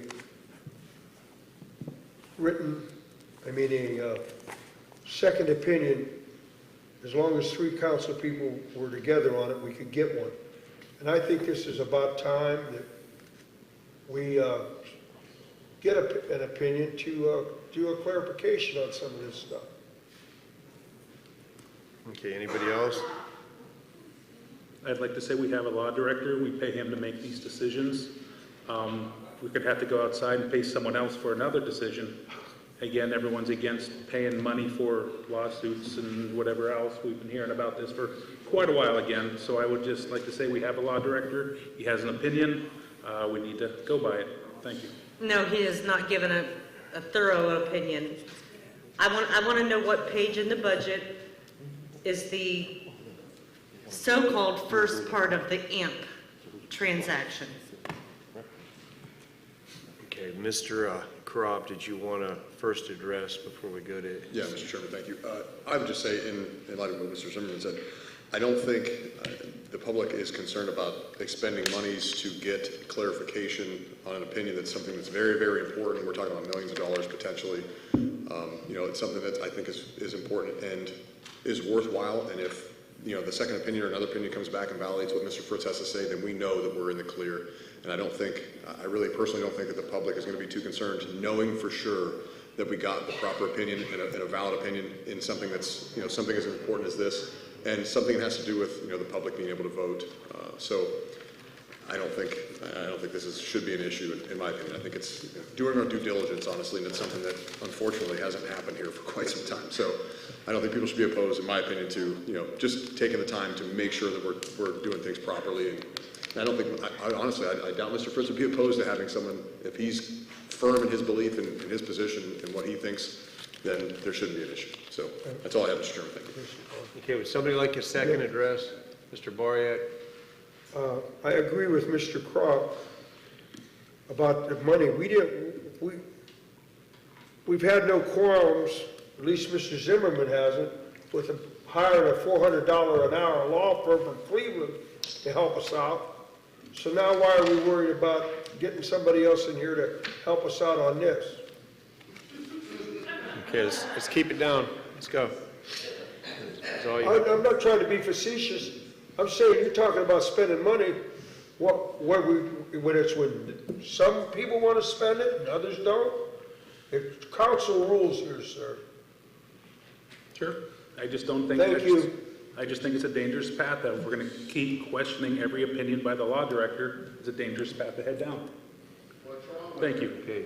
Mr. Chairman, if I could be recognized for a second, Mr. please. Crop, yes, you have the floor. I'd just like to clarify, I don't know personally, in my time being involved with council, I don't know that we've ever retained an outside counsel to question the decision or the rulings or opinion of our law director. And unless somebody can kind of provide me with that, I don't think that's happened, that I'm aware of, not in my time, in a couple of years. And do you have, is there documentation in the last 2 years? That's happened in the last 2 years?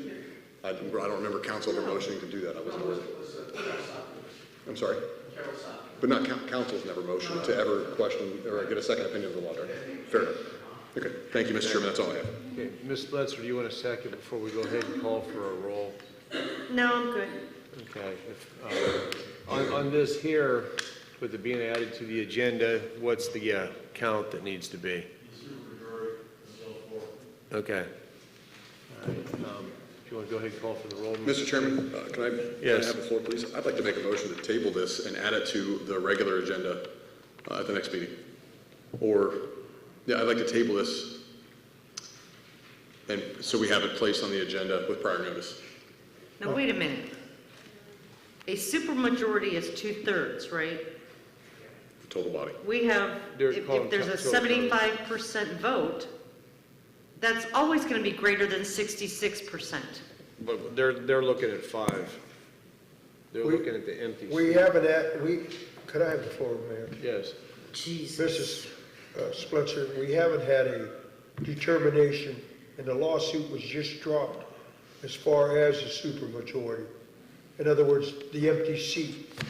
We didn't go through that over the firing of the city manager. We withdrew the lawsuit. So that'd have to, go back through again. I'm willing to table this. Mr. Chairman, can I be We're gonna recognized miss the for Board of Elections beyond my second deadline. address? Yeah. Mr. Fritz, could you clarify, this has been an issue, and I've addressed this personally with you as far as continuity. Unfortunately, our charter it's kind of ambiguous, or it has multiple indications of one time we're 5, one time we're 6, one time it's total majority, one time it's 2/3 of 5, one time it's 2/3 of 6. Could you clarify in this instance again why, when something's added without prior notice to the agenda, it requires a 2/3 majority vote? Yes. It's a motion that was not previously noticed, and then the total number of council is 5. And based upon motion, it's not an ordinance, it's not a resolution. You are required to have a supermajority with regard to this matter. May I add something else, Mr. Mayor? Yes. This very same issue is the issue that we had a second opinion on from Ms. Sopkovich, who agreed with me last time. So I'd like to make sure I give Ms. the opinion that she wrote and I wrote the last time. I'll get it to council this week, and they can have it before the next meeting. Thank you. Mr. Fritz, that's of course in reference to the referendum that we're discussing as far as the second opinion goes. It was on the voting. Just on the voting. Okay, I just wanted to clarify. I wanted to clarify that. It's on the number of council. Okay, thank you. Nothing further, Mr. Chair. Does anybody, do we want to call for a roll here, or are we? Mr. Chairman? The motion's on the floor to table. Yeah, there's a motion to table. It's been moved and seconded. It's not a debatable motion, Mr. Chairman. All you can do now is call the roll. I don't think I specified the date. I'd like to table this motion until the first meeting of September. I believe that's too late. It doesn't, if you do that, I don't think it's going to have any merit to it. It could still make the primary in the spring. Unless we, It's not going to be on the November election. unless we call for a special meeting next Monday and we do it, we also appoint an interim city manager next Monday also. Mr. Chairman, I'd like to withdraw my motion to table. Okay, so are we just calling for a vote now, or is that what we're doing then? Call the vote. We could, Mr. Chairman, may I have the floor? Yes. I'd like to make a motion to table this until we've had an opportunity to speak on it. But do I have to set a date, a time to table this until? Or we could call a special meeting to make sure that this is passed? Just table it, and then we'll call a special meeting. If you give it a date, then it's that date, you know what I mean? We could... Mr. Fritz, is the date required when tabling? No. Or it can be indefinite, it can be indefinite, correct? No, you do not need a definite date, but there are effects if it's not picked up at the next meeting. Okay, Mr. Next Chairman. regular meeting, next regular meeting. I'd like to make a motion to table this in lieu of Yes. a potential other meeting to address this. All right. Go ahead and call for the roll, Mrs. Yeah, okay, all right. I'll second. All right.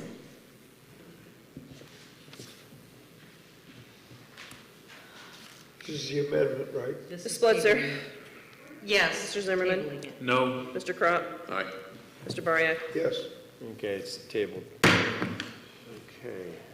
Trying to see where the heck we're at now. On number 14, which would be executive session. Okay. Let me see. Your public comments, Mr. Chairman.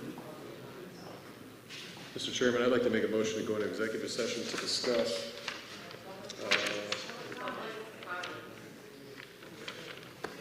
Yeah, we got public comments before the executive session. apologize. Sorry. That's fine, I was thinking the same thing, that's all right. Public comments open to non-agenda items, your name, your address in 3 minutes. I was thinking the same thing.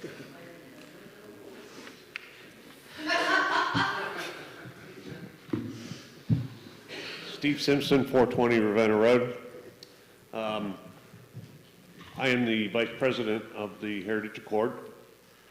We are the 501c3 that currently holds the lease on the community center. And I'd like to start off by expanding a little bit on what Mr. Kropp said on his report. This Wednesday, day after tomorrow, 7 p.m., we are going to hold a meeting at the community center for anybody who is willing to help. Right now, there are only 5 of us. We cannot do this alone.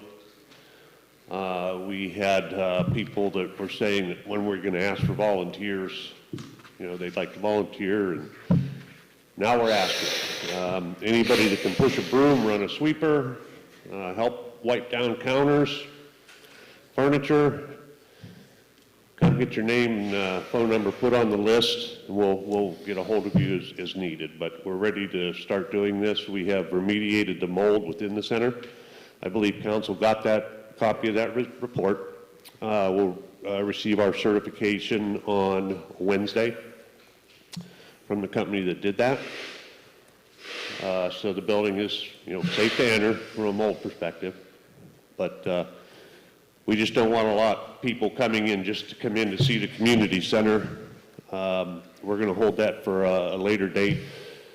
There's an alumni reunion coming up, and we're going to have anybody that's present at that alumni, we're going to invite them to come in and see the community center. But this meeting day after tomorrow at 7 p.m. is important.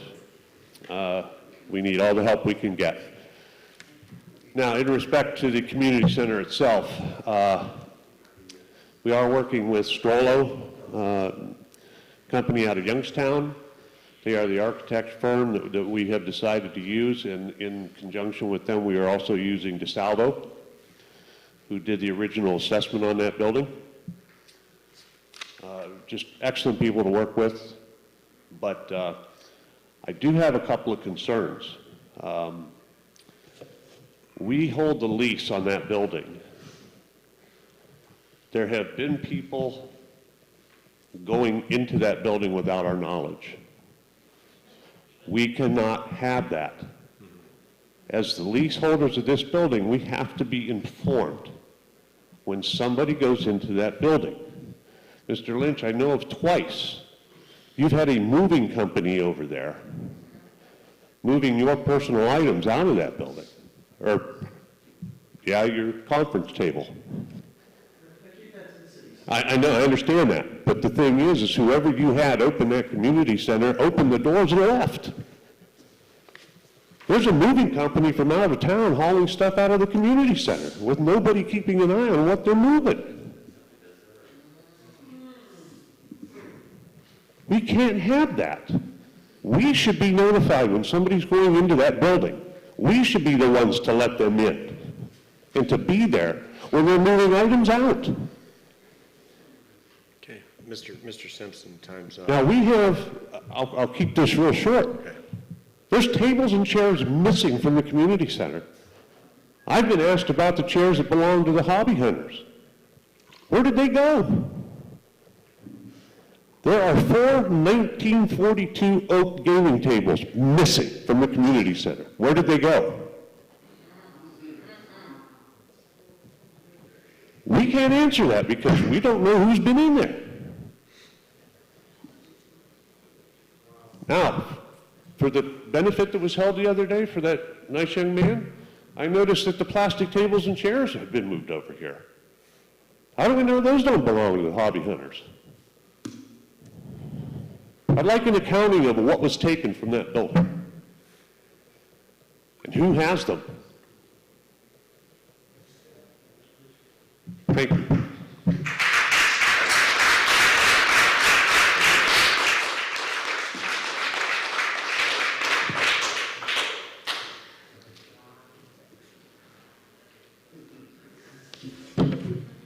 Tom Colosimo, 4196 Carson Salt Springs. I'm speaking as the Vice President of the Commerce Association. Brian stole some of my thunder, so I'll briefly repeat some items and give more detailed explanation on others. The Commerce Association will be hosting Music in the Park this Friday from 6 to 9. Jim Gill will be set up at the gazebo behind McDonald's. We will be selling water, soda, and chips.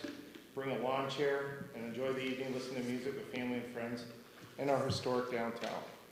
We will be collecting donations for the Tornado Memorial we are donating to the city. We are also hosting Dicker Day, Saturday, August 21st. Shop owners and Newton Falls home-based businesses only will be set up selling their wares from 9 to 4 p.m. And you guys can contact the Commerce Association and we can put you down and reserve you a spot. The street will not be closed for this event. This is also the weekend the Commerce Community Garage Sale. This is for dickering outside storefronts only and not inside the businesses. We will also be hosting our second annual Autumn in the Fall, Saturday, October 23rd. We have also changed the date of our tree lighting ceremony to Thanksgiving Day weekend, Saturday, November 27th. The street will be closed and we'll have lots of activities and surprises lined up to make this event you will not want to miss. This year's theme for decorating the downtown will be the Nutcracker.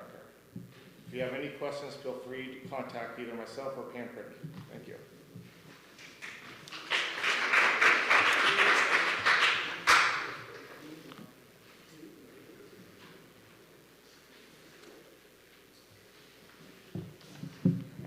Katie Carl, 128 West Quarry. A lot of things were done this evening that I don't know if the ramifications are gonna, the consequences are gonna be so good. When you're thinking about our city, our community, we had a wonderful benefit yesterday, and I want to thank Mr. Zimmerman and his family. And Mr. Mayor, thank you for coming to the benefit with your wife. And Mrs. King, thank you when you saw we were in trouble for when you came with your family for jumping in and helping out. That was wonderful. Thank you very much. It was for a little boy, 10 years old, who just wants to be a little regular boy. And we had a wonderful turnout here at City Hall.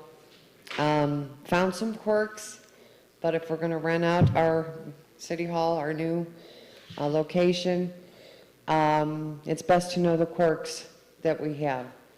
But we had some wonderful people come together and help us out, and it did turn out well. Back to our legislative body. Can we please start thinking of the consequences of what you want to achieve and what's going to happen on down the road. because your actions do have consequences for all of us here. Whether people are the homeowners, and I'm glad you did do it in the form of ordinances rather than resolutions or motions, so that people can speak next meeting and give hearings, because they can come out, and I urge people to come out and talk, because if a former, current councilman or future mayor or councilperson,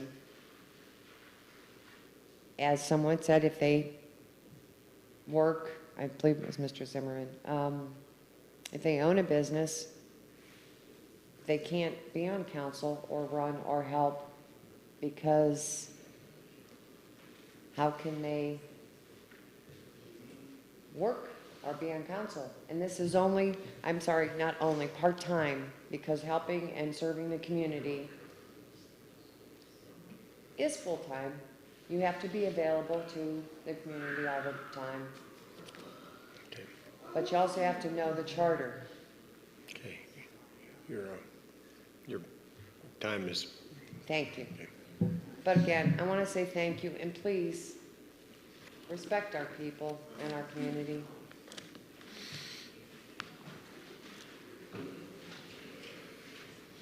Miss Lemon, can you wait for, she's been trying to make it up here for a while.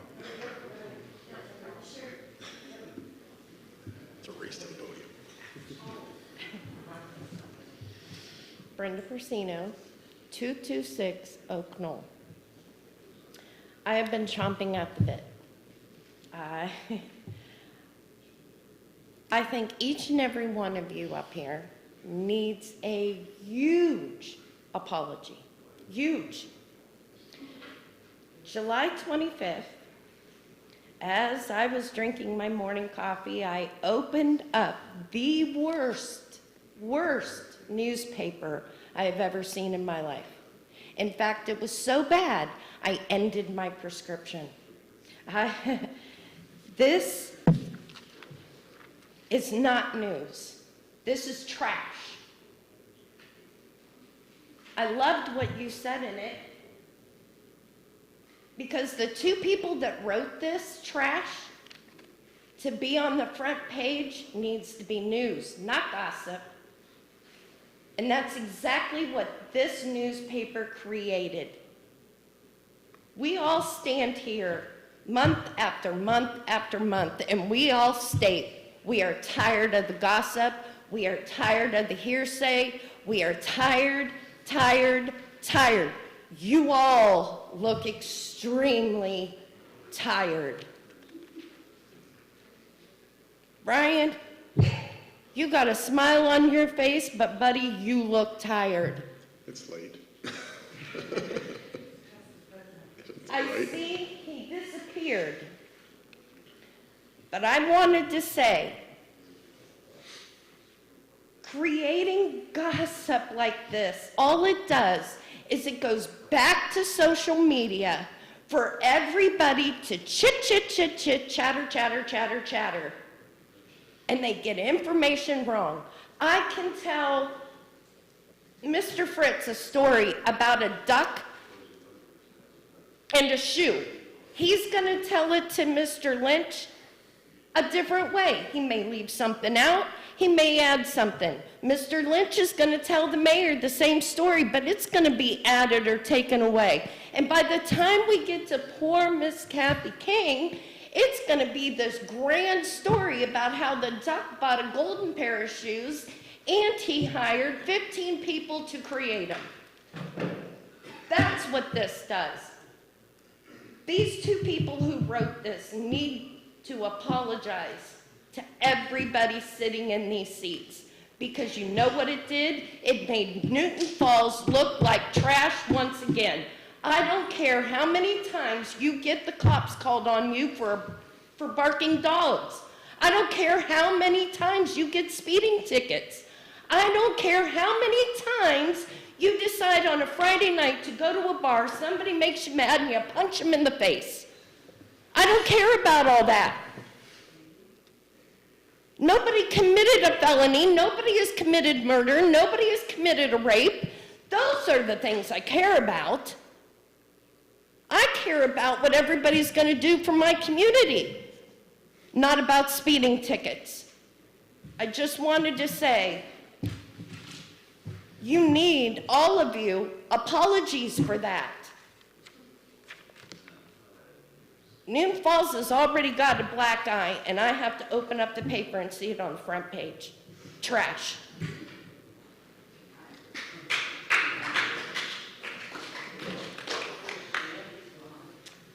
Julie Lemon, 2750 East River Road.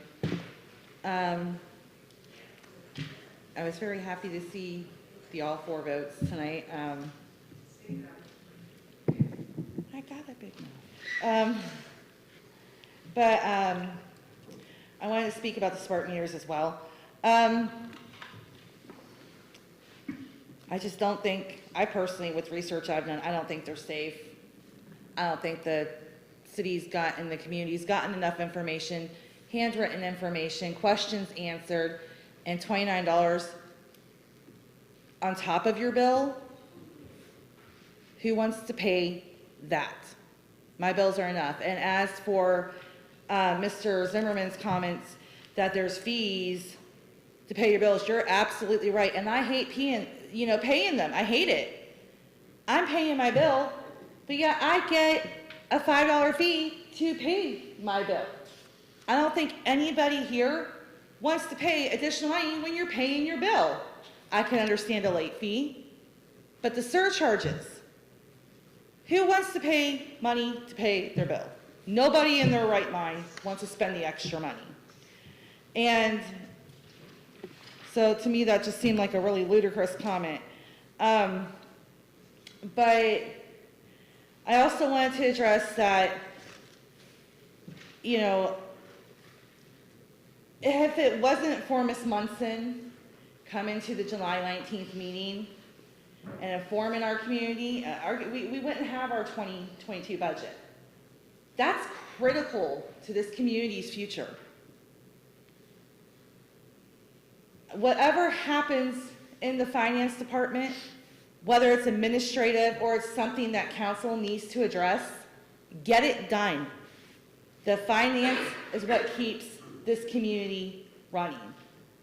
You cannot pay the city's bills without someone there to pay them. Thank you.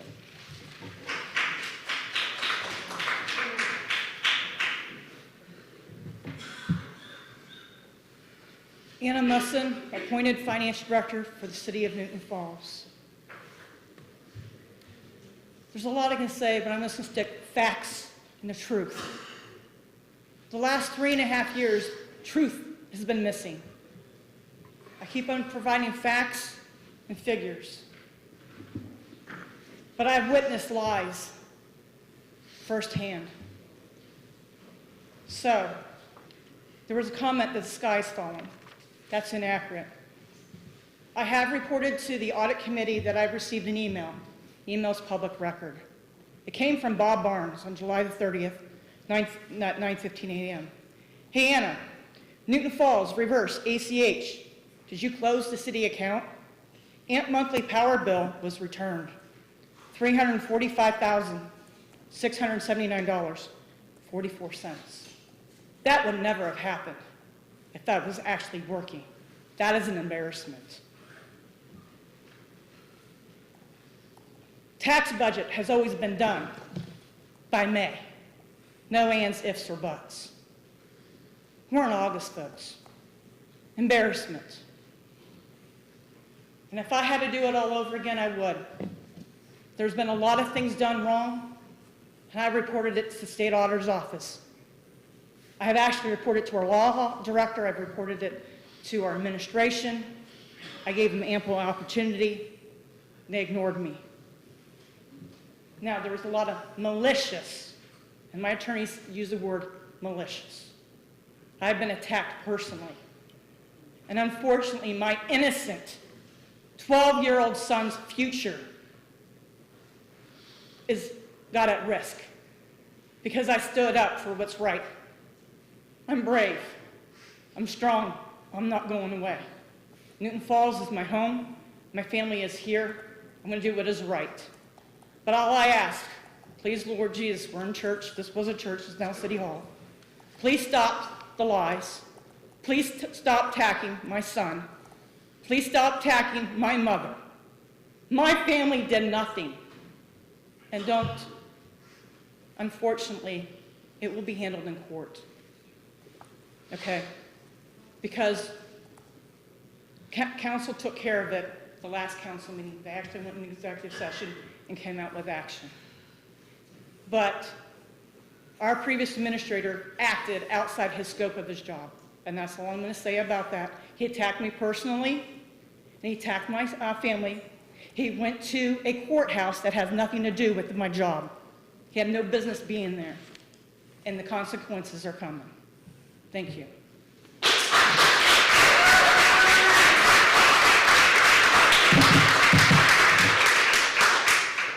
Chelsea Harper, 128 West Corey. So the benefit, while we don't have the full numbers, numbers were up over 4. And the family is beyond grateful. If there's one thing that I can give Newton Falls credit for, it's that when there's a sick kid, everybody tends to come together, except for a select few faces that I saw in here today. So I want to thank Mr. Zimmerman for helping all day, and the Kleins, you guys were wonderful. Thank you so much. We appreciate it. And to everybody else who came that day. Because, yeah, he's kind of on his last leg, but he's trying. So we appreciate it. Thank you.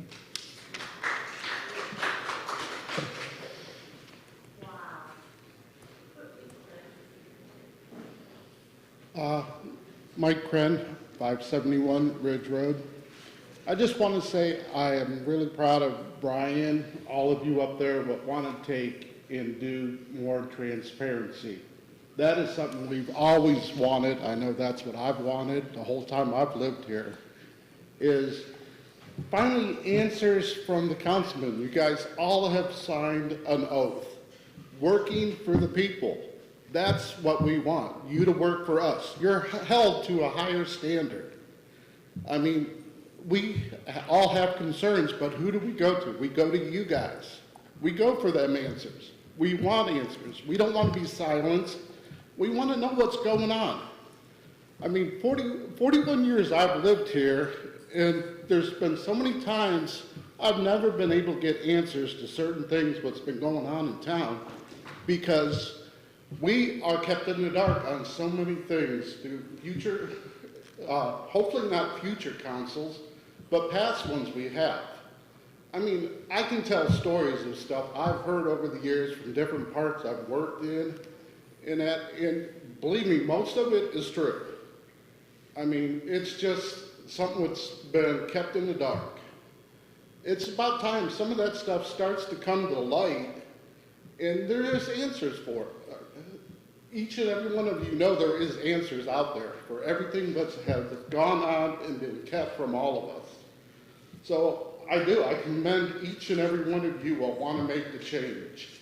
I mean, the change is due finally, and hopefully we start to see that change.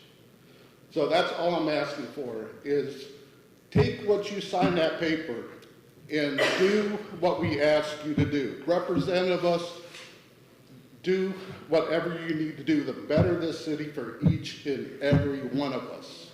That's all I'm asking. Thank you.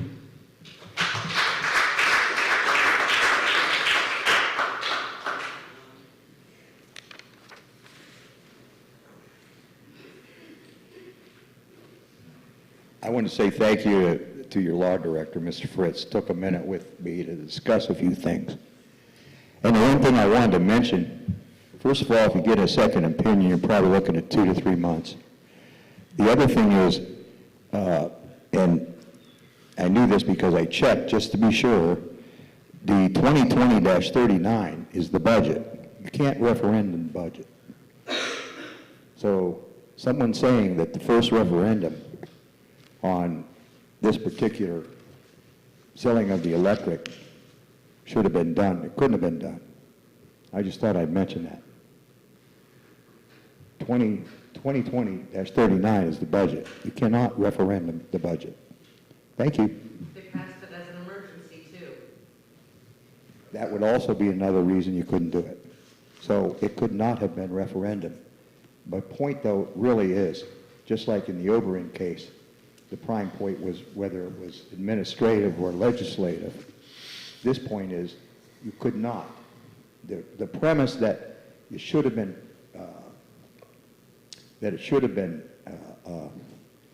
referendum the first time, you couldn't do it to the budget, whether it was emergency or not. Couldn't do it.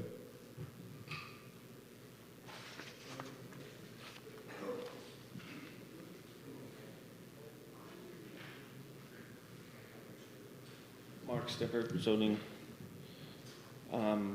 I just wanted to go on record as saying that I went through Ward 3, have marked the sidewalks that are going to be corrected, some of those of which Mayor Klein has gone through with a wheelchair. There are several letters that are going to be going out. There'll be a 30-day period in which you'll have to fix it, and then at that point we'll give you another 30 days, but there'll be letters going out to explain that. And also I have another project going on, which would be the Ridge Road project. It's from the cemetery where they did the fiber optics going through town. They drilled through a lot of, and messed up a lot of sidewalks. I went through and marked 110 sidewalks today that they will be replacing over the next couple of, hopefully the next couple of days. I don't know how long it's going to take them or how big their crew is. So it may take a couple weeks. But in reference to the sidewalks that need fixed by their homeowners, we really need to take a look at sidewalks in general, because there is grass that's growing through them. That's not a violation, but I think that if we want to become a nice community that we can walk through, bike, whatever we want to do with the sidewalks, we do need to keep them clean. We need to clean out the dirt and the grass, and we also need to maintain. Most of our sidewalks are 3 foot wide. Not all of them. Some of them are 2.5. But I'm seeing in some cases that we only have a foot, 1.5 feet because of the overgrown grass on both sides. If we could have the homeowners take a look at that and actually cut that back, we can get, we can make this a better place. And, I'm looking at the motto that says working towards a better tomorrow, the city seal. And that's what I think I want to do with the sidewalks.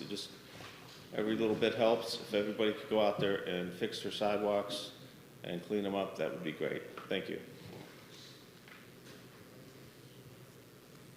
Okay, if that's it, then we have the closing remarks, and we'll start off with Mr. Zimmerman in Ward number 1. Yes, sir. I forgot to mention earlier that Dallas Young resigned from the fire board, so we do have an open position on there. If anyone needs an application for it, they can see me or see Ms. King. She'll be happy to get one out to you. A slight concern with something that we heard tonight. We had a suspended employee present information. Where is this information coming from? How is she able to do this? If I was working in the private sector and I had a suspended employee doing something like this, I'd be looking at red flags and see what's coming from. Where's this going? Who's getting this information to that person? Just some of my thoughts. And one last comment. We had a councilman up here tonight say, while he was addressing the law director, that because of what you said, we are prepared to go in a different direction. What exactly does that mean? Is that a foreshadowing of things to come? Only things will tell. Thank you. Okay, Mr. Borak, do you have anything for Ward 2? Yes, real quick. I'd like to give a kudo to the Christmas in July. I was down there.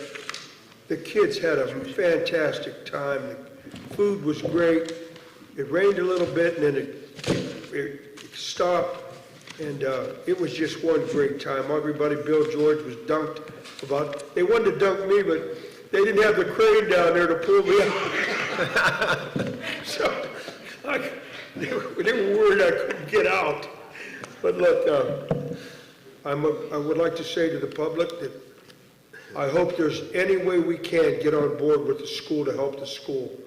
Education and our activity with our young people is the greatest value and gift that we can give this community. One other thing,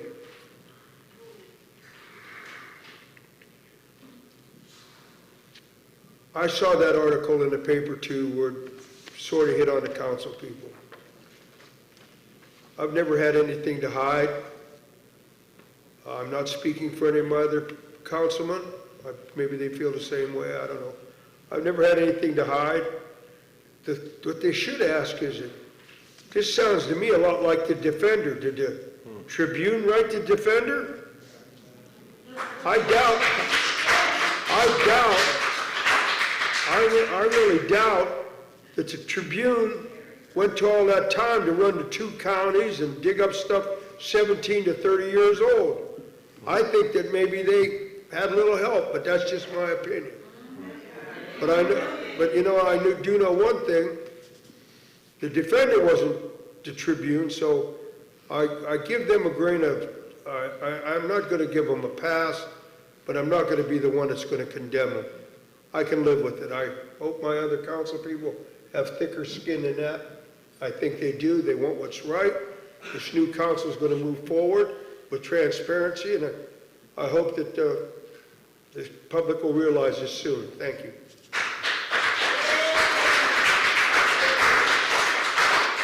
Hey, Ms. Blitzer. I just want to say I'm tired. And there is a Park and Recs meeting tomorrow at 5:30. Mr. Crop. Thank you, Mr. Chairman. I'll try to be brief. Some of the other comments that some of the other council members made, a big shout out, big thank you to Rocco, Mr. Superintendent from the school, and also for Amy Crowder and Julie Stiffer for showing up and having documentation and stuff to prepare. And I have to agree with Mr. Boriak. I think that one of the main things about our community that's so great is that we do, in times of need, we band together. We realize how important our kids are. I don't think anybody here would debate or argue with each other about how important the kids are, the future, et cetera. And to see something like that, a good plan or design or something that we can move forward with and possibly work with the school to make our whole town better and attract good students, good families, and that kind of stuff in the area, I think could potentially be a boon for the community. So I definitely am excited about moving forward or looking into that and potentially working with the school in respect to that. Thank you to Steve Simpson for coming up and kind of talking about the Heritage Accord and giving a little bit more details and stuff as far as the community center, because I think the community center, along with our schools and some of our other well-known attractions here in town, the Cover Bridge and our waterfall, of course, our namesake, the community center is right up there in importance. I think people have seen, if you've been online and social media, which I really try not to address up here, but it's pretty obvious that the entire community, it's another one of those things that it seems like the vast majority of the community supports the reopening and the reusing of the community center, because it really is. It's something that's very, very important. So I hope people put their money where their mouth is, essentially, and show up. As Mr. Simpson mentioned, there's been a lot of people that have mentioned they want to help out and participate when they have the opportunity. Now's the time. You guys have an opportunity. Take advantage and go be involved. And thank you to everyone else. It's great to see people civically involved, and whether I agree with what you have to say or what you think, I'm happy to talk to anybody and communicate. I'm glad to see people coming up here and sharing their feelings and their thoughts and expressing that, using that right to come up here and address council and stuff. And we appreciate that. I hope for more of that. I hope for more interaction and more engagement, because that's how we get better. We can't get enough input. The more input, the more people that are involved, the more ideas, the more heads that are kind of mashed together, we're going to get good ideas. Ultimately, we can sift through all that stuff and come up with really great things for the community. So thank you to everybody for coming up and speaking. And that's all I have, Mr. Mayor. Okay. Just got a few things. I'll try to be quick on them.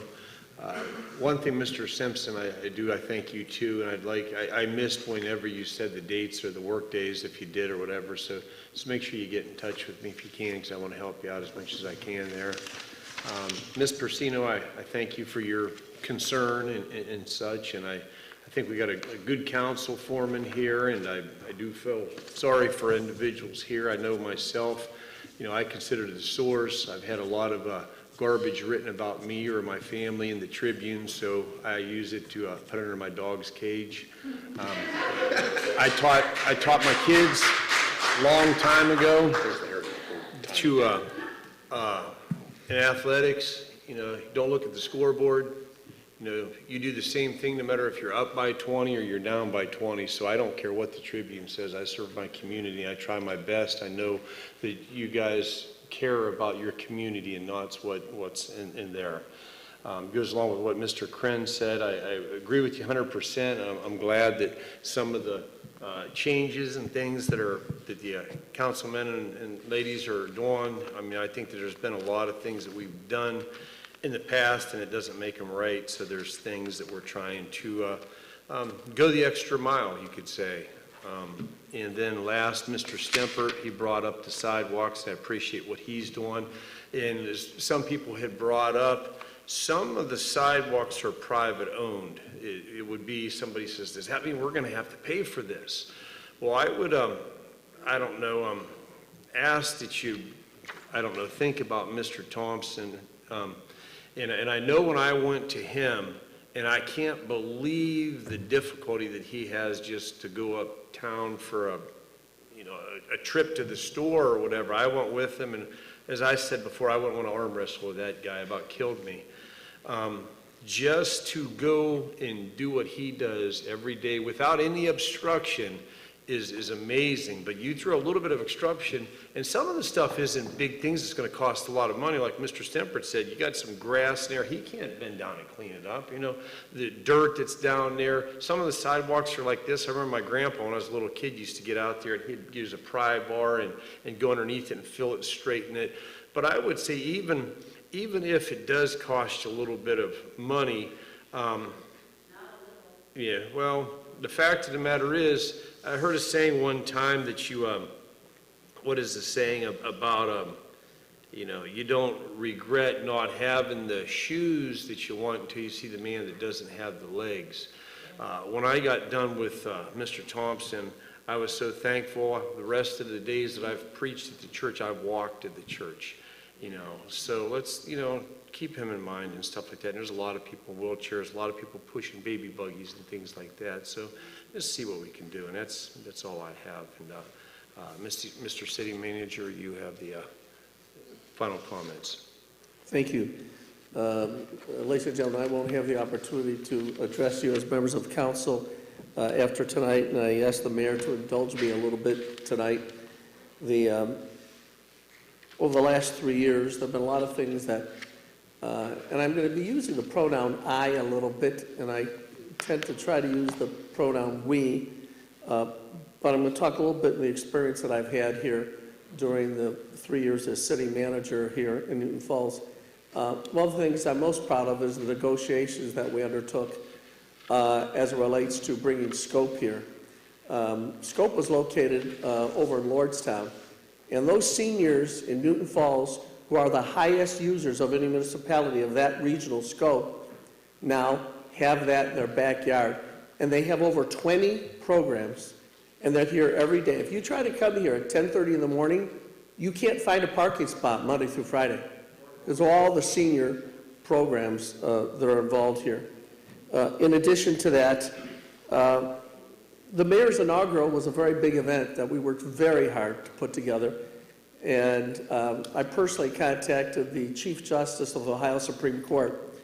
That's the biggest inaugural event for any mayor that's ever occurred in the history of Newton Falls. And the Chief Justice of the Ohio Supreme Court responded to my call to come in and help us initiate that. The Chamber has recognized Newton Falls with the Legislators and Lattes programs we put together.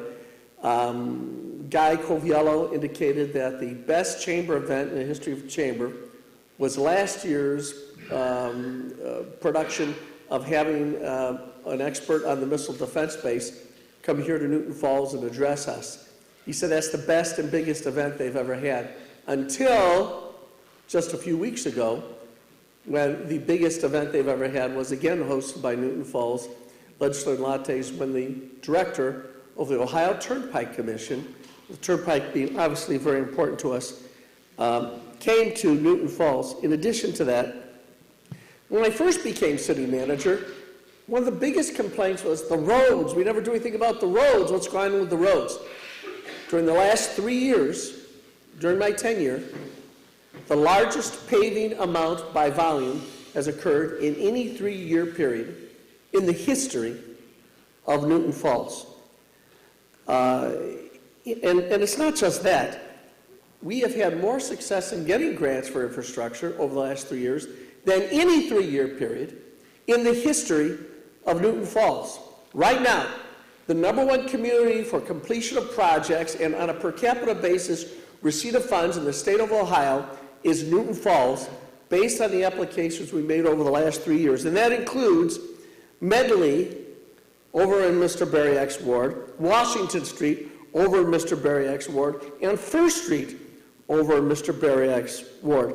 I personally participated in the planning to make sure that the redoing of State Route 534, which was done by the state, was done in an accurate and congruous way. And we worked very hard, especially as related to the closing of the bridges and the closing of the covered bridge, to make sure that happened. I just want people to remember some of these things. The overseeing of the Eagle Point project. I met with those residents of Eagle Point on many occasions to make sure it worked out to their benefit. And does anybody remember when the chewed up intersection over in front of the Rite Aid looked like it was going to go nowhere? And it was installed during the winter time with the help of State Representative Gil Blair and with the help of the county engineer's office.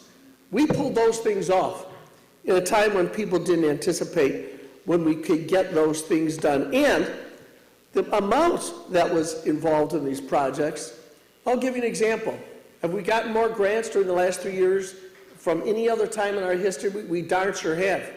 And I personally worked hard to make sure that happened. The Scott Street project, it's been said, we'll never get the funding for it. I've already raised $2.4 million of the $3.3 million that we need to complete that project. And that's not slated until 2022, at no cost, citizens of Newton Falls. The Commerce Park Paddle Grant. We didn't get it last year, so I worked like a demon to make sure we got it this year, and we did. That's $100,000, no match needed. This ancient courtyard falling apart out there, we applied for a grant from the state of Ohio. Again, no matching. That's over $70,000, and that work is going to be done in the next several weeks. And that's just in the nature of our infrastructure. And I will tell you that those projects, every single one, is coming under budget and on time. Every single one is coming under budget and on time. We've worked very hard to make sure that happened. You know, the kids are very important, and Superintendent Ducci is right. We have to worry about the kids. But I've tried to spend that 3 years being concerned about things that could be done for the kids. That's the reason why the only time that we have had basketball or football, video shot or broadcast in the history of the city has been with a single camera shoot. Working in conjunction with Tom Gregory back there, for the first time, we broadcast football live with 5 cameras. We broadcast basketball, girls and boys, live with 5 cameras and instant replay.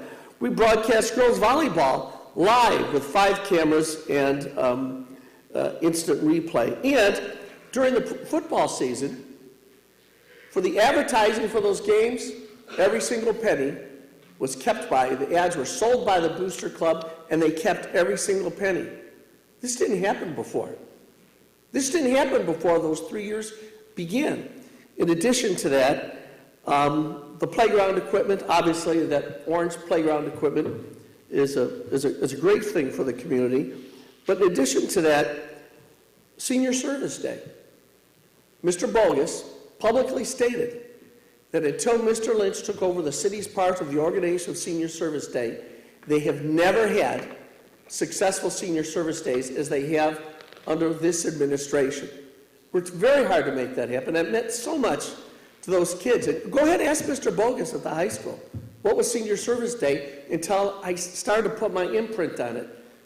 But that was my job as it relates to the kids. As a result of that, I was invited to make a special presentation at the Senior Awards Day, which I did, and then ask John Rusko whether or not they'd had a friend in this administration for baseball. We spent over $80,000 on baseball improvements with the council's help and cooperation. It's a beautiful thing, folks. But if nothing else, during these 3 years, it hasn't been a placekeeper city manager. It's been somebody presenting new ideas and proposals, and almost all of them bearing positive fruit for this community. During these last 3 years, there have been more demolition of homes than any 3-year period in the city's history. All those eyesores that you've been complaining about, we aggressively went after the legal means and used the appropriate funds from a block grant source in order to be able to tear those homes down. And the city's better off for it. As far as the veterans are concerned, the formation of the Veterans Commission led to a special Veterans Day ceremony during the COVID, I might add, over this courtyard, in which Detective Steve Lyden gave a very emotional speech about what it was to be serving in the Middle East. And as a result of all of that, I was invited to be a special presenter this last Veterans Day over at the high school in order to commemorate the activities of the veterans. Transparency. Folks, the council meetings in Newton Falls before I came on the scene were broadcast only on Cablevision. After I got here, we moved to make sure they were put out on YouTube so you could pick up your phone and live. Watch them on your phone live. Transparency, that never happened before. And that was a single camera shoot. Look around this room. Multiple cameras to pick up all the angles and individuals as soon as they start talking, because Tom Gregory and the contract we negotiated has an isolated view of everybody that's talking so that there's full transparency. And not only do we broadcast them live and put them on YouTube as never before, but put them on the city's website so you can go back at any time and look what happened at your meeting. That never happened before. That never happened before. In addition to that, we have posted all of the ordinances and the agendas on the city's website as well. And folks, did the city have a multi-page newsletter before we started working on and used that as an informational piece of the city? The answer is no. That did not happen before. Our employees here in the city of Newton Falls, before I became city manager, the OPEC scandal and controversy left employees without their medical bills being paid. Their medical bills were not being paid. I canceled that contract and brought in your standard form Blue Cross medical plan, except for one thing.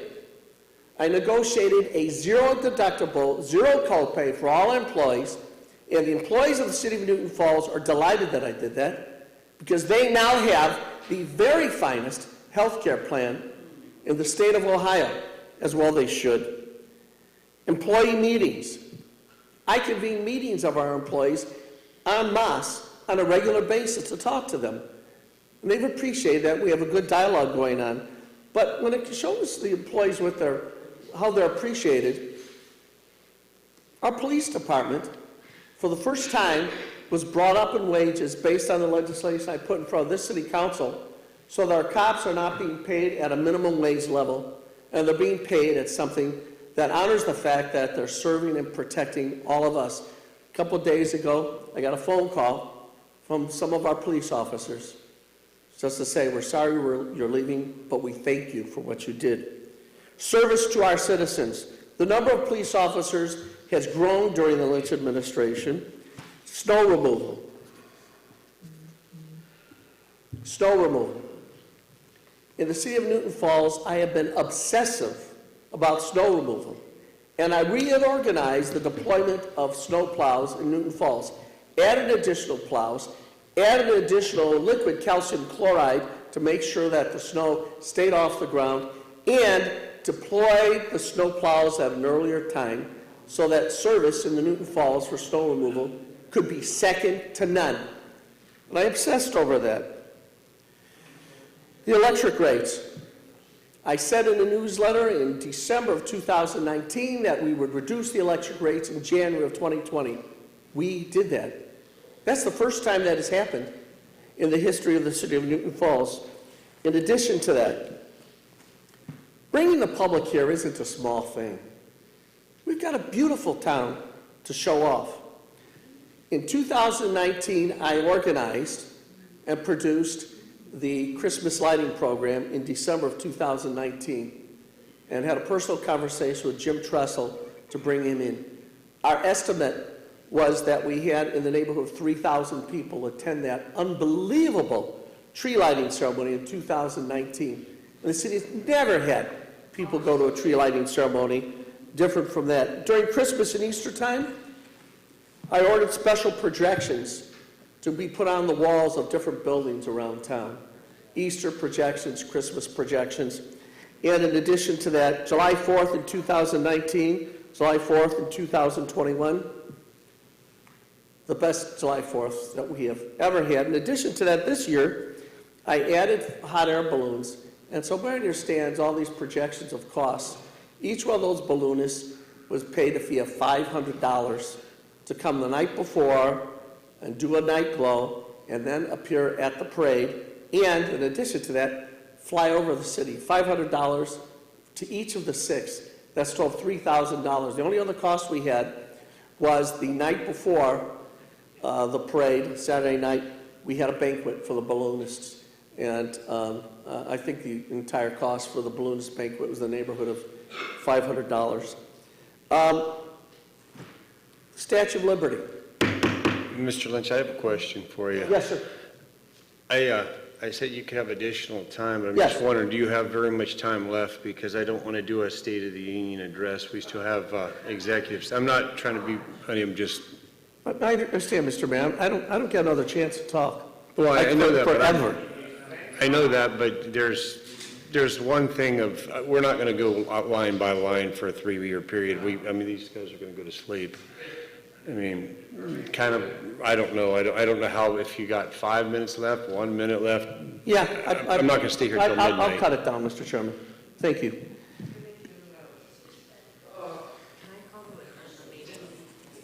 Anyways, the Statue of Liberty, lighting the water tower, that's the first thing I did. Lit the water tower. We're the only city in the state of Ohio that has a multicolor programmable lighting of a water tower. In addition to that, innovations, we now have $50,000 set aside for a fiber study. Council had it in the budget last year, and that $50,000 will go to make sure that you have your own internet service produced in an amount that you can afford. And CSX has ripped out the rail lines throughout this area, except for one city, Newton Falls, which we entered into understanding with them. They would wait until we could complete negotiations on them. Economic development, Luxor was brought in the city by annexation, so was Venture Plastics, bringing jobs into the city. I've maintained a good relationship with Bob Processing and Quality Switch. And this week, as Councilman Kropp indicated, regarding developments along Route 5 and 534, we are in some discussions and expect that they'll bear fruit in an extremely significant economic development project. And last, to wrap up, Your Honor, there are two very brief areas. One is financial accountability. In 2019, the city won its first CAFR in its history, and no other city village has done that other than Newton Falls, other than one other community. For 2020, we won our second CAFR, and for 2021, I think we're on our way to win our third CAFR. It's an unusual award, and it's an award that's awarded for the following: transparency in finances, accountability, and integrity in finances. We worked very hard to make sure that those things happen. And the last area is that of just bringing a certain degree of spirituality to what we do. As the city manager, prior to my becoming the city manager, we did not have a prayer at our council meetings. Didn't happen. I introduced that back in 2018 when I first became the city manager. And some of you may recall during the Easter season, we put a projection up on the Chase building that said, "The Lord is my shepherd, there's nothing that I shall want." My only point is that about a week or so ago, one of the persons at the podium said, "Well, these are the good things Mr. Lynch has done." And then they said nothing. And that is just a very brief summary. This is a great community. And we've had some great things done in this community. And you can look at that list and ask if that list has made things better. And I don't think there's any other answer than yes to that. Mr. Chairman, that wraps up my comments. Thank you. Okay, do we have a motion to recess into executive session for personnel matters, including investigative complaints, I suppose, if that's... So moved. Okay, do we have a second? Okay, roll call.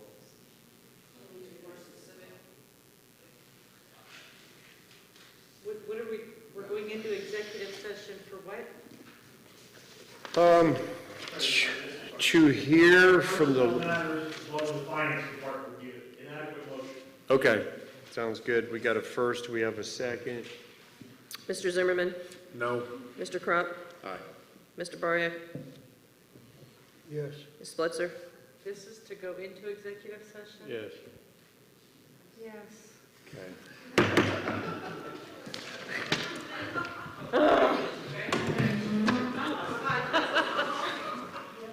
I want to just go home.